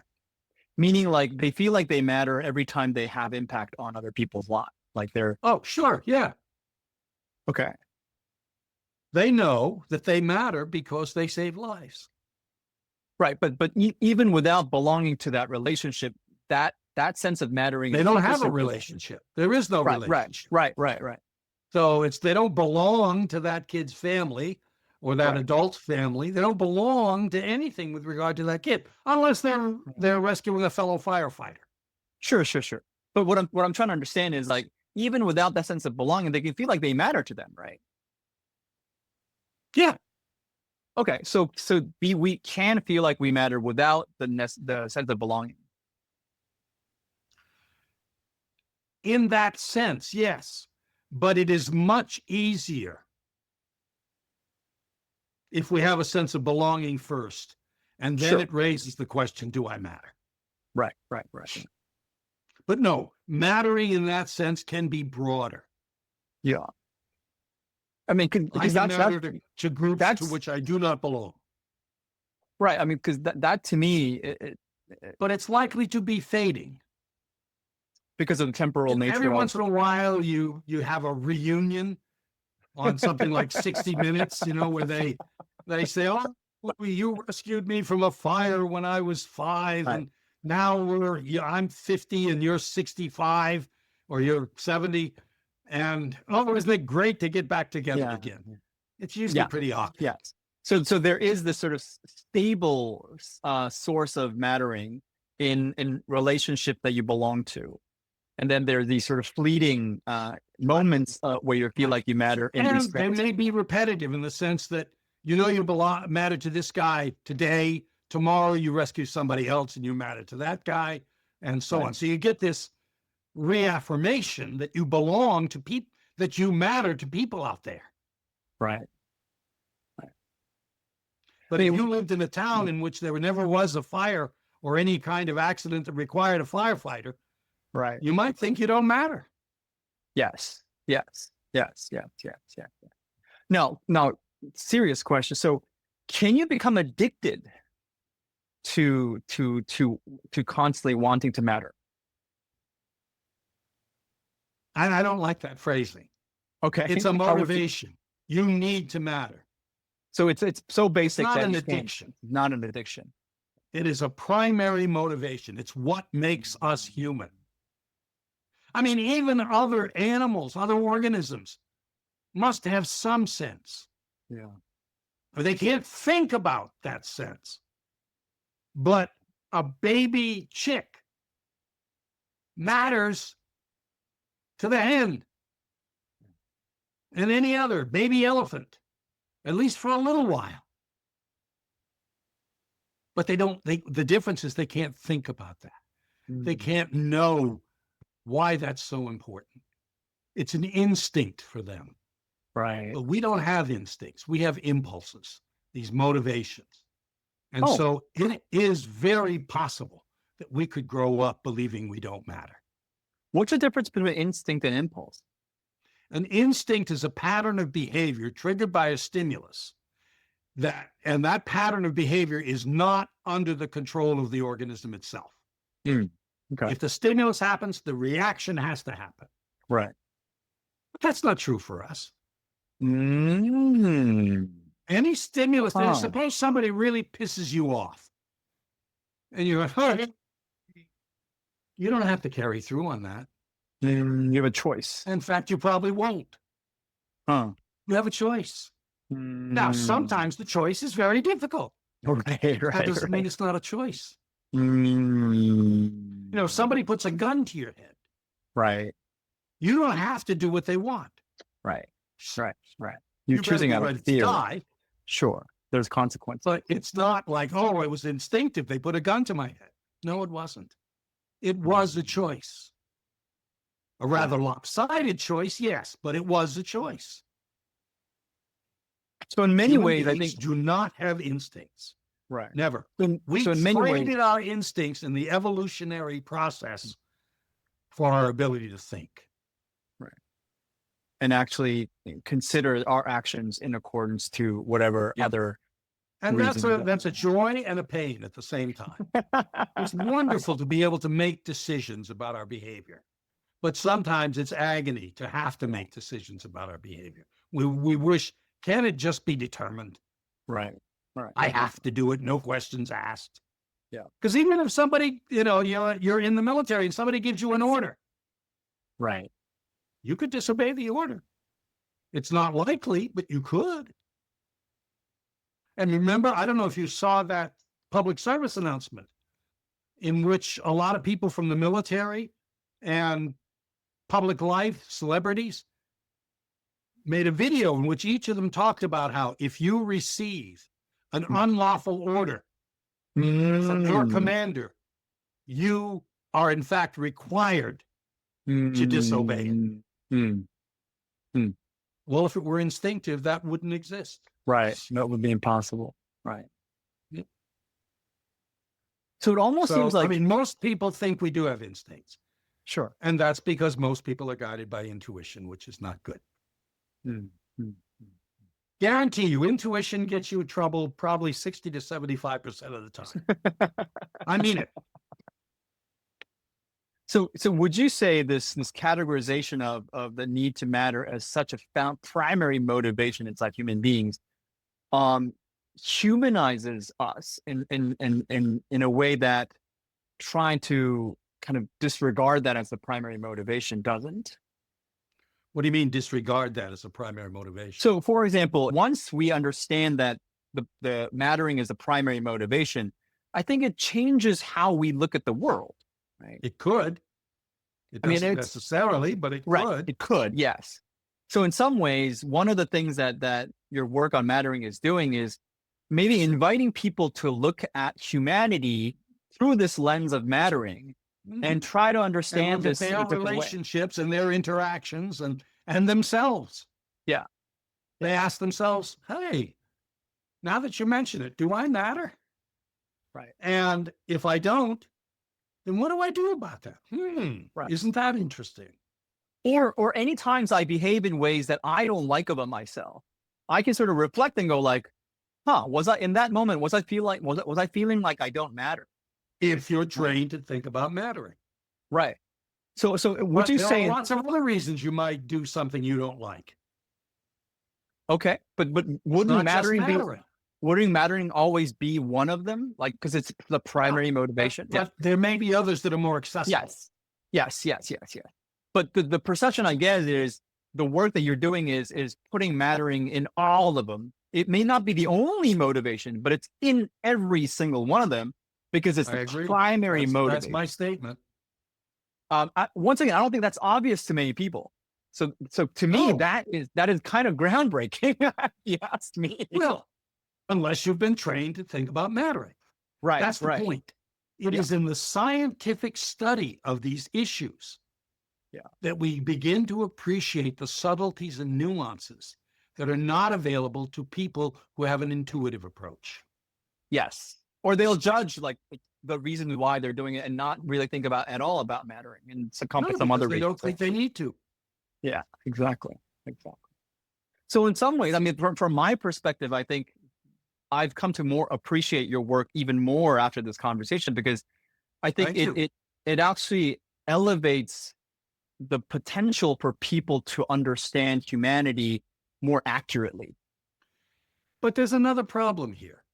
And that is, I don't know if you've noticed, but there has been a huge negative reaction to education in this country lately. Education in general? What do you mean by that? What do you mean by that? The more people know, the more people understand things, the less likely they can be manipulated by powerful people. So if you're a powerful person who is only interested in your own power and what it can get you, do you think you really want to see educated people under your control? No. Sure. And that's why you see there's been a huge attack, especially on higher education, but even K through 12. In this country, it's like, oh, these smart-ass pencil heads. They think they know everything. And that's how you get people to think about learning or too much learning as a bad thing, that there can be too much learning, too deep an understanding. I think I've been missing out on this. Like, what are some Really? events? Yeah. What are some events that kind of culminated into like Take a look at any anti-education? Trump rally. Oh, that I see. That's the obvious one. Take a look at the reactions that people have at school district meetings. What kind of reactions are they having? Why are we spending so much money on these schools? Now, a lot of them, not all of them, but a fair number of them, are people whose children have already gone through school or they never had children. So what do they want their money to go to school? It's a problem that our society invites because it focuses on the welfare of the individual, not the collective good. Oh, interesting. Sometimes what is good for the collectivity doesn't necessarily reward significantly the individual, a particular individual. Right. So the question is, in those times, what do you care about? Yourself or the collective good? Well, if you can say that this collective good is really only the good for the elite, then you can get people to oppose the collective good. Sure. Right. Meaning like it's a minority. The minority benefits. Yeah, but it's an elite minority. Right. Not just any minority. Or, well, it could be like, did you really want this racial minority to advance? Because they might be advancing at the cost of your job, Mm, mm, which is not true. If you look at the evidence, it is overwhelmingly clear that the impact of race on job occupation, the actual getting of a job, it's not zero, but mm. it is not the most important thing. Meaning in their lives. Yeah. Yeah. Or in society's growth. Yeah. Yeah. But that's, you don't want people to know that. It's, you mean, Not if you're trying to convince them that you're looking out for them, because they can't possibly look out for themselves. So in your munificence, you're looking out for them, mm. and they should just leave the details to you. Wait, do you mean like it's as if the only option people have in life is to get a job? Well, that's the final thing, right? Mm. Gender gets worked out early in life. Education, you go as far as you can or want to. And then the last thing is a job. Mm. And then you retire, and then you're surplus. You don't matter anymore. Huh. Is that how it sort of transcends after you retire? Like the message you get is that you don't. The very first time I gave a talk to my department, one of my early supporters, Hmm. who had since retired, came to it out of courtesy. So I talked, and then I was over, and he came up to me and he said, "You want to know what it means to matter? Not to matter, retire." Oh. I thought, Jesus. But in my retirement, I have found that there is a challenge. Because when I was working, I knew I mattered. Right. And in any job, that's probably true to some degree. Right. And then all of a sudden, they don't need you anymore. They don't want you anymore. Right. You're surplus. You're a has-been. Right. Right. Did you ever see the movie About Schmidt? Recommend it highly. Stars Jack Nicholson. And he plays a guy who had been in a lower middle class job his entire life. He was a kind of bureaucrat. Not unimportant, but certainly not in great power. And so finally comes his retirement time.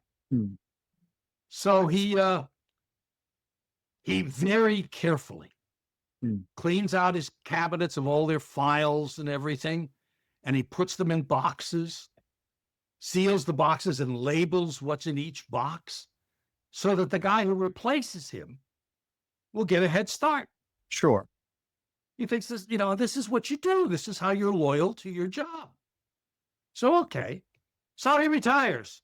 And about 2 weeks later, he feels a pull and he goes back to the company. And the first thing that happens is that his former boss looks at him and says, "What are you doing here? Right. You're supposed to be enjoying retirement." And he said, "Well, I just, wanted to drop around and see." So they finally give him the bum's rush. And he's leaving. And as he's going out, he happens to walk through the area where they're piled up all the things to be disposed of. And there were all his boxes, unopened, untouched. Retirement can mean you don't matter. I mean, I miss my students like crazy. And I have had to adapt and find a different way to matter. Right. To people outside my family and friends. And that's what I'm doing. But thank God I knew enough to recognize this. If I hadn't been trained, I might have been in the pits. Right. There's nothing especially great about me that I recognize this. It's that I was explicitly taught and then taught other people about mattering. Right. Huh. So there's probably a lot more people who are in similar situations, but they don't know that there is this deep motivation to matter, and they don't know what to do about it. Well, they recognize that there's a big hole in their lives, Yes, yes, that's the but void, they right? can't name it. They can't Yeah, articulate what it's about. They yeah. can recognize that, oh, geez, on the job it was something, but they don't understand the subtleties and nuances of mattering. What kind of All they know differences? is something's missing. What kind of They got different an empty hole. responses? What kind of different responses would you have? Whether you know it or you don't. What kind of differences would you If you would have? don't know it, you're likely to try to fill the hole in ways that aren't going to work. Like drinking. Drinking, or, well, in about Schmidt, what he does is he decides it's time to visit all his children. He has 3 kids whom he didn't do much parenting with because he was busy on the job. And they were like, what are you doing here? Yeah, a little too late. The one thing that was interesting, and this is, I'm going to give the game away, but still watch the movie. You got to watch this film if you're going to do your podcast. Okay. The one thing that happens is he decides on a whim to be a pen pal to a kid from Africa. Okay. And he sends a letter, the kid sends a letter right back. Huge letter. He sends a letter back. And pretty soon, the kid's name is Ndugu. Okay. And pretty soon, they're telling each other intimate parts of their lives. And at the end, he gets out the picture of Ndugu and he starts to cry because he realizes this is the one person to whom I still matter. It's a great film. Great film. Aside from the fact that Jack Nicholson is a great actor, it is a great film. So you have to watch that. Yeah. Before you do your podcast. So if you're aware that the deep-seated need to matter is the primary emotion, how would you respond differently to this? You make sure you try to structure your life such that you always felt this meaningful connection to somebody or some institution. You know, when you retire, you join a club, or you go out drinking with your pals more often, or something, such that you get this reaffirmation, and it doesn't just completely go away. And I would imagine that going back to your categories, I mean, like in my mind, it's such a pivotal part of this work is categorizing that mattering as a primary motivation inside human beings. I think it also lifts the potential shame people might have. Right? Yes. I think that is so again, important. They may not be able to articulate why they're feeling it, but they maybe are ashamed at the fact that nobody cares about them. Absolutely. Absolutely. And they usually put it in, what's wrong with me? Yes. There's nothing wrong with you. You have a deep-seated need to matter, as every human being does, and it's simply not being fulfilled. So let's figure out a way to fulfill it in a healthy way. Now, if they could hear that, it might help them. It would go a long way toward helping them. Yeah. But who's going to tell them that? Especially if people don't know that this is a basic human need, they might, if they feel ashamed about it, they're not even going to talk about it because they don't want other people to know. I gotta say, I'm seeing that term more and more often. Which term? Mattering. Ah, great. In ads. Even commercials. This will show that you make a difference.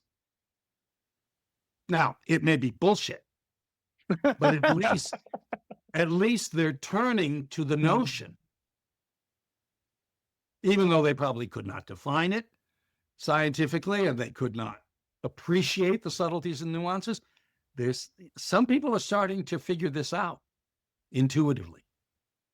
I mean, it would seem like in any social order, organization, whatever you want to call it, this just has to be designed with mattering in mind if you want it to be sustainable at all. Right now, I know it's not now. Sometimes it is. For people who have a great intuition or who have been trained in mattering, they will structure things so that it's like I said in that ad where the guy says, nice job on the so-and-so contract. Yeah, he knows. It's a good idea. Right. But that is the least I mean, like, so it would seem like to design an organization or some kind of social structure with mattering in mind goes beyond just simply giving people compliments or being nice to each That's a other. good It's start. much it's better than criticizing one another and just Well, yeah, belittling. making fun of them. Yeah, you don't want to do that unless you're Um, ready to fire them. right, right.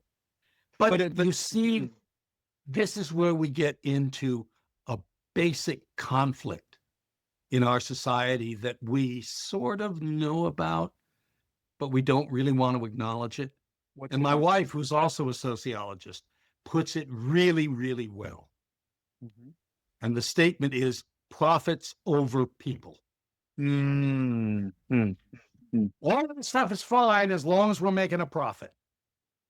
Meaning it justifies whatever the means are. Or it just, yeah, I mean, but if we stop making a profit, you better believe we're going to change this unit.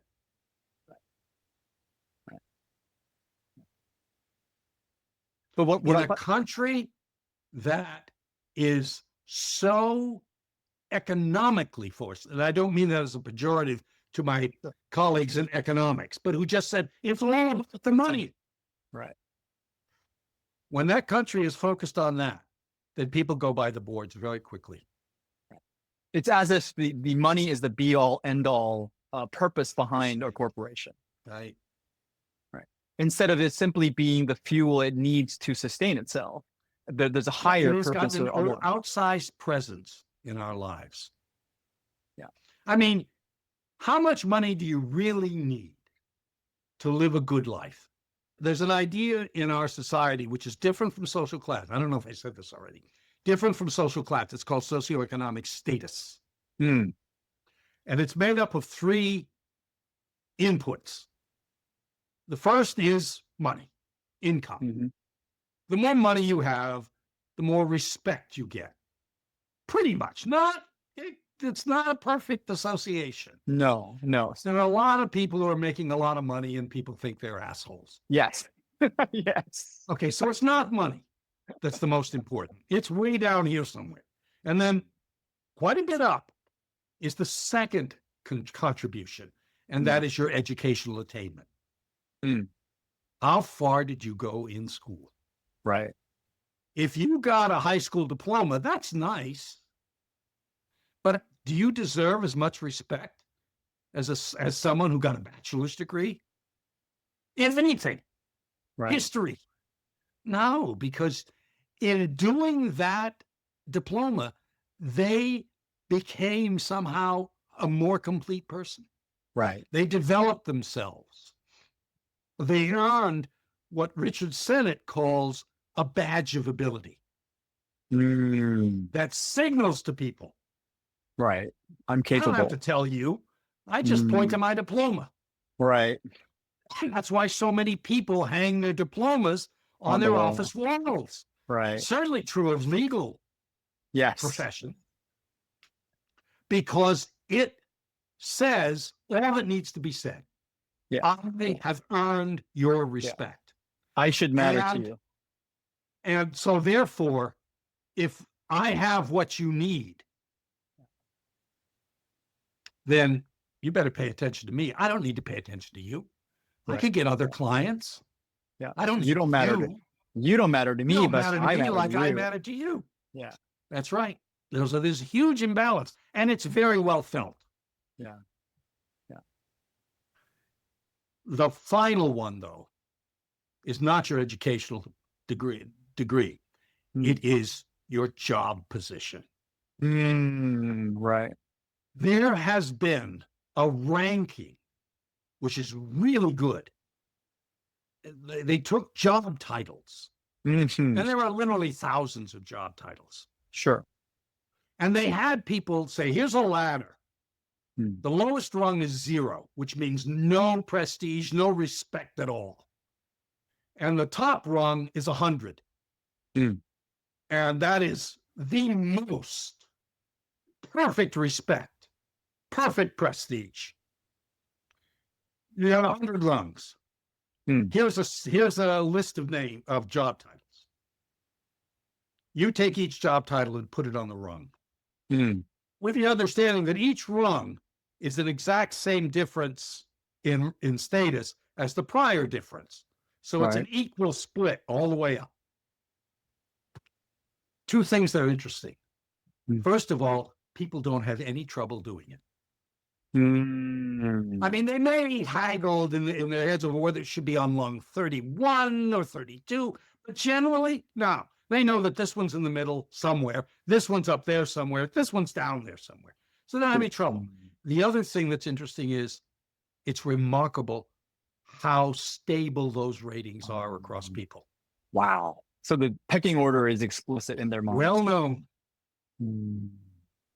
So that's why I don't need to tell you. All I have to have is my badge of ability. If I got a legal diploma, great. I'll put it up there and you'll know that you need me more than I need you. Hmm. So you got no call to set the standards for our interaction. I'll tell you when I want something from you. Right. And I'll tell you what I can give you. You can't demand anything of me. And that's a hugely powerful representation of how important social status is in our lives. So you got people who figure they don't deserve much. Right. Because they didn't have what it takes to develop these badges of ability. So they may be angry about where they are, and they may think it's somehow not fair, but they have no basis for challenging it. Because they don't see things well enough. They don't understand things deep enough.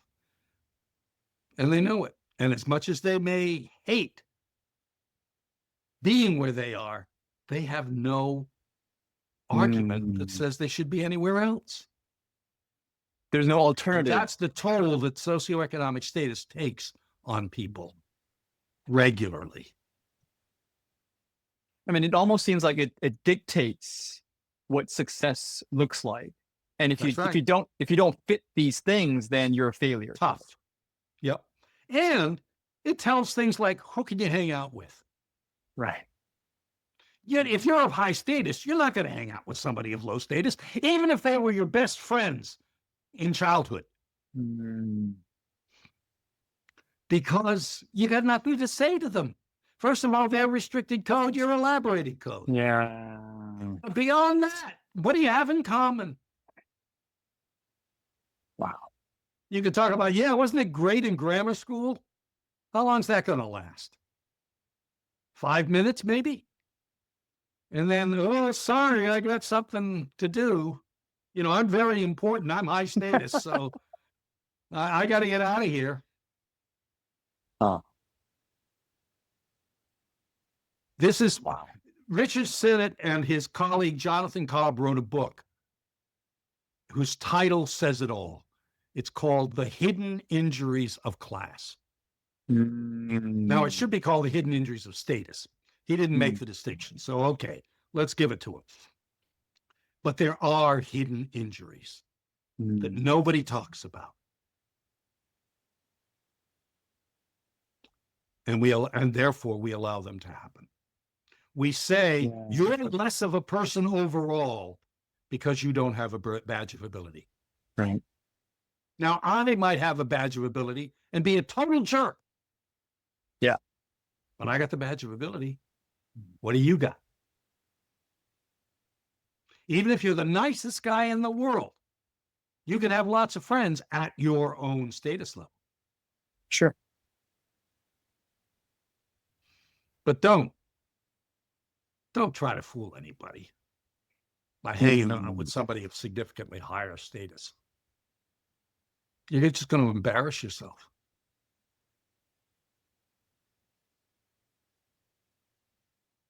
But for people who want to, I mean, it almost seems like there's this set compass somebody has given you with the three sort of socioeconomic status. Like these are the three ways in which you can get ahead or succeed or whatever. Yeah. And there's a group of people who just like feel like they have no choice but to either follow them or fail at following them. Most people do accept that socialization. I mean, even in working class families with restricted code, most of the parents realize, I want my kid to do better than me. Right. I want my kid to go to college, even though when that kid comes home during break, I won't be able to talk to that kid because I don't know who the hell Nietzsche is. Mm.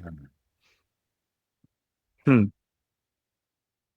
But I Hmm. do know that that kid will be going to something better than me. Right. What I didn't plan on was the fact that that kid would be growing away from me. Mm. Hmm. Now, do you foresee this changing at No, all in the future? no, I don't. Hmm. Because the kinds of change that people are trying to do, as I've already referred to one of them, which is the derogation of higher education. Right. You know, how many books are there that says you can make more money in life if you don't go to college? There are 3 or 4 books out on the market right now, at least, that Right. say that. And you know what? They're right, except for one thing. The ceiling Hmm. is lower for those who don't go to college. Right. Most people who don't go to college don't make the maximum that you could make, whereas the ceiling is higher for those who do. While it's true that most people don't make the higher amounts, there are a lot more who make those higher amounts than in the non-college group. Right. On average, yeah. Yeah. Hmm. Then what advice would you have, or what recommendations would you have for people who want to imagine a different society where mattering is situated and at the core of how we live? Well, we'd have to basically tear it all down and start from scratch. Well, let's assume that happens. Like, but how would it look different in your mind? Well, first of all, parenting would be Mm, authoritative, right. and schooling would not be about having to have a certain GPA so that I Mm. can get funding, so that they don't cut money out from us. Oh, GPA has to do with funding? Oh, yeah. Oh, I did not know that. Oh, yeah. Well, High how does the schools. You know, when they distribute money to high schools, where are they going to put the money? They're going to put the money oh where it's going to work. oh it's And by where is it going to GPA. work? It's going to be the schools that have the higher mean GPA or median. Mm. Huh. Okay. How about putting the money where it's needed? Oh, that's going to be a lot of work because you're going to have to get these kids to start doing elaborating codes and they aren't used to it. Oh, that's going to be a lot of work. We always take, or not always, we almost always take the line of least resistance Mm. whenever we make a change. Hmm. You mean it's funding is going to places where it's not the most needed? It's just had the higher probability of then like going to the next next level or Of something. working, of Yeah. having an output that you want. And then prove to the Then whoever think gave, about it. gave In you the the business world, would you invest your money right, in an operation that looks like it wasn't going to make money? right, No. right. You'll invest it in a company that looks like it's got a really hot idea. Yes, yes, yes, yes. And if it were all about the money, that's what you should do in schools. Yes. Makes But sense. it's Makes sense. not. It's not. Mm. And as long as the common weal is not at the focus Mm. of our attention, The common wheel. What do you mean by the common wheel? WEAL, common weal, the common good. Oh, got it. COMMONWEAL is one word and it means the common good. Got it. Got it. As long as we don't focus on that, we're going to keep what we got. Huh. And then it's going to be, I'm all right, Jack, and the devil take the hindmost. What is that? idiom of some sort? I don't know It's a the British, ref. it's a British phrase that basically says, I'm doing okay and I don't care about you. Right. Right. Yeah. Tough to be you. Sucks to be you. Yeah, Like that. too bad. What do you want me to do about it? Is it my fault? Not my problem. Yeah. Yeah, it's your fault. You either didn't develop the abilities that you had, in which case you have the greater shame Right. because it was a waste, or you didn't have those abilities to start with. And what do you want me to do about that? That's your problem. Mm.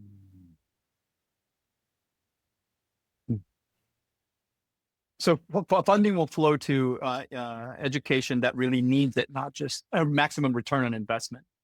Yeah. What else would it? What else would it look like? Uh, in occupations, this would be difficult, but we have to start respecting the position of people who work in more menial jobs. Ah, yes. Well, you mean like blue collar jobs, like manual labor? That You sort know, of like thing? the guy who picks up our garbage. Yeah. Where would Yeah. we be if there was no garbage pickup? You know, Yes. ask the people in New York, because every so often they have a garbage strike. Chicago, I think, has been hit by garbage strikes. Mhm. And it gets pretty stinking pretty fast. Yeah. And that's the only time that they'll give begrudgingly a raise. And forget Right. about respect. Why should you respect the guy who picks up your garbage? Anybody could do that. The question about respect is often based on how many people could actually do it. The badge of If most ability. people could not develop themselves enough to get the job done, then they should have the respect because they put in more.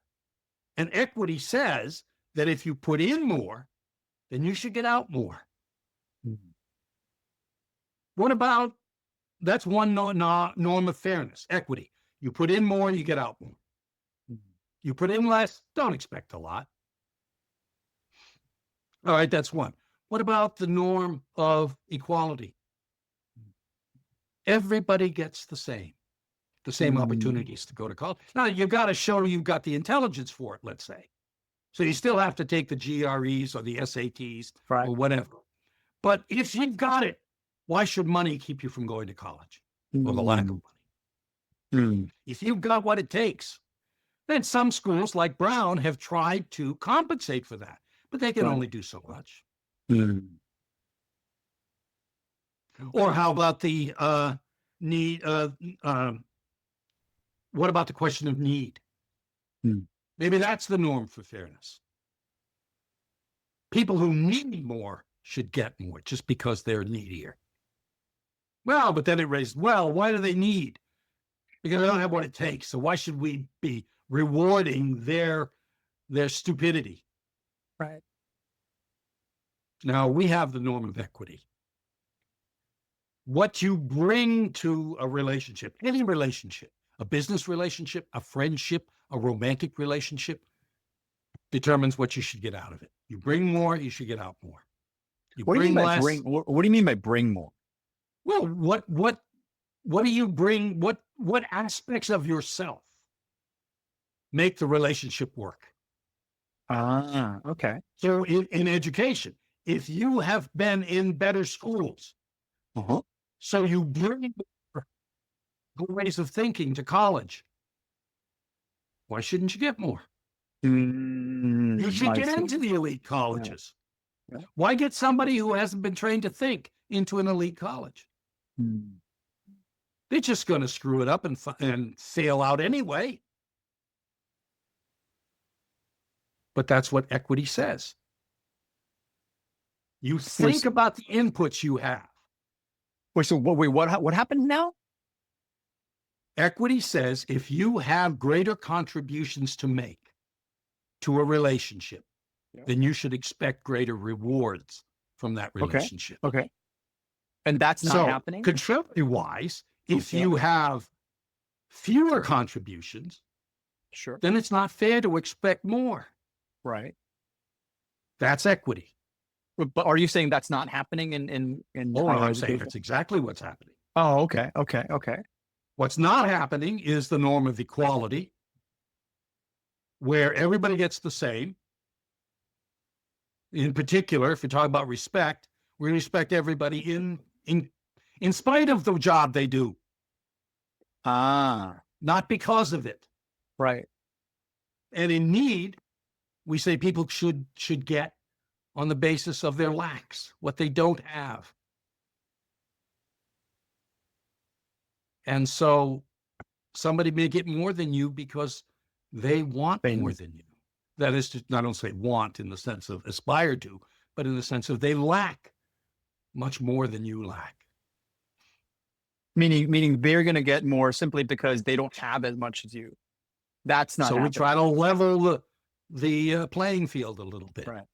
Right. So we put And- more money, not less, into bad school districts. Right. Now, granted, it's got to go in with all the complications of how do you change a school district that's set up for restricted codes when you're trying to turn it into elaborated codes. That's Right. a tremendous challenge. Yeah. And you probably won't get much support from the parents Right. unless you can convince them, look, this is what we got to do so that your kids will do better than you. Right. So it has to Too be a bad you're paradigm going to lose shift. your kid, but that's the way it is. There's a sacrifice to be made in order to make that Yep. jump. Yep. I had one of my best students. She's now a president of a college. She came from the barrios of East Los Angeles, extremely poor. And she got into a class with me, and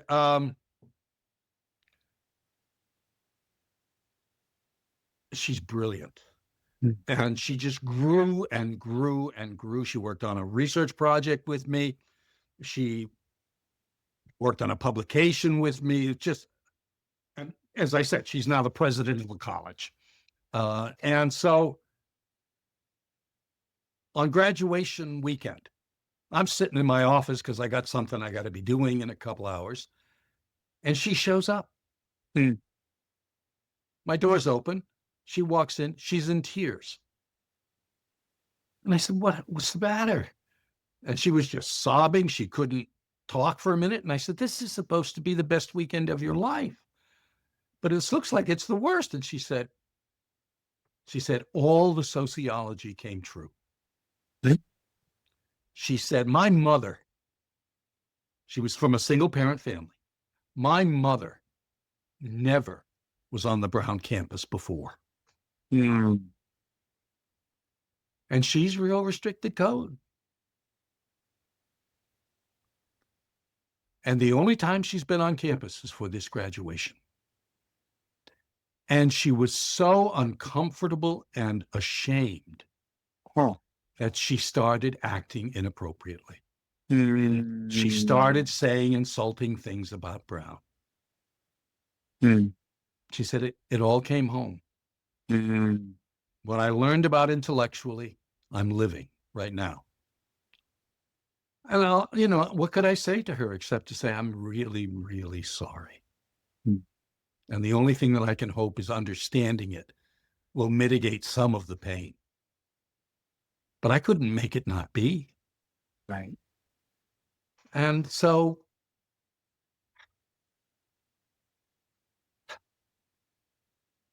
this kind of stuff is real. Stuff that I'm talking about, we're talking about today. It's not just an intellectual exercise. Yeah. It's what people experience. And the hope is if they understand it more, they can deal with it better. Doesn't mean they can fix it. Sure. It's not any one thing that's going to fix the whole thing either. No. But I think what's important is making that root cause clear. That changes it. I think changes the frame with which we look at the quote unquote problem. And that is, even if that's a slight difference from the status quo way of looking at the problem, if you extend that long enough, I think and we end up in a totally That's different the only world. way it's going to happen is by very small changes. As I said, social change is glacial. Yeah. Wow. I did not know that we were going to have this conversation today. I had some hint of it, but not sure.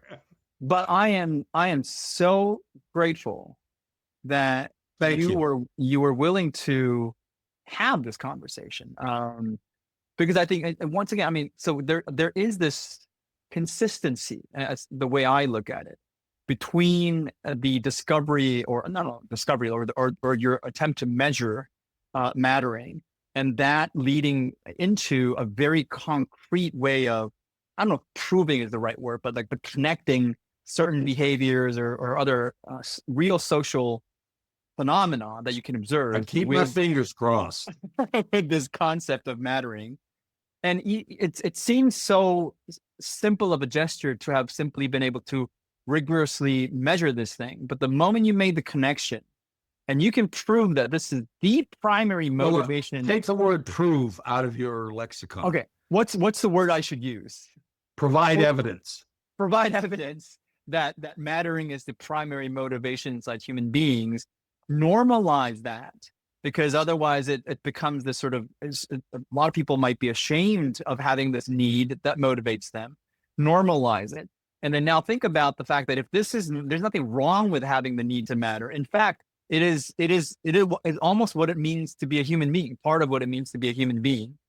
Accept it, respect it, and then ponder, even if we can't do it right away, ponder the possibility that if we intelligent people could come together in our separate walks of lives, even if we can't do it all together as one team, if we do it in our little walks of lives, to think about, like, if this is true, if this mattering is the primary motivation behind all human behavior, how would we do things differently? How would we treat people differently? How would we see people differently? How would we design whatever organization that we are running differently? Whatever it is we do, with this one small slight difference in understanding, what small difference could we each individually make within our powers? Not trying to say like we should all, like, try to do some ambitious thing, everybody, but like, do, in whatever constraint we have, do whatever the smallest possible change we could make, and then actually do it. If we actually did it, the culmination of all of them together could potentially lead society in a very, very different direction with time. Well, Martin Luther King said the arc of the universe is long, but it bends to the good. Yes. And what you're saying, that's what you're saying. And I think that is possible. But you must understand there will be a tremendous amount of resistance to it. Yes. Yeah. Because it requires work. It requires rethinking things. It requires undoing or fixing, reforming social structures in ways that appreciate the importance of mattering. And I mean, not just appreciate the idea, appreciate the, let your behaviors show that it actually appreciated. Yeah. Prove to me that you appreciate it. that saying, well, I recently visited the Obama Center that recently opened in Chicago. And there is a center. There is that arch is physically there in the form of a sculpture, which I found very interesting. Don't worry, Trump's is going to be bigger. Well, he already has a building here that's very, very tall. No, he's got. I was just seeing the arch. Oh, he's got the plans for an arch. No, I didn't know. Yeah. Wow. And his is bigger. Of course. Anyway, I'm sorry. I'm being sarcastic. We digress. But all that to say, to connect it back to the unexpectedness of this conversation, but the hindsight gratitude that I feel of the importance of this conversation and sharing this with the rest of the world, I could not have picked a better inaugural guest. Oh, well, thank you. That's very kind of you to say. I must say, I am so grateful to have been part of this. As you can see, it's something that I'm very passionate about. And to have it, it's exactly the way that things are supposed to happen. Little by little, it gets out. So who knows what effect you might have. And for that, I'm grateful. Oh, who knows what effect you will have by having shared what you shared today.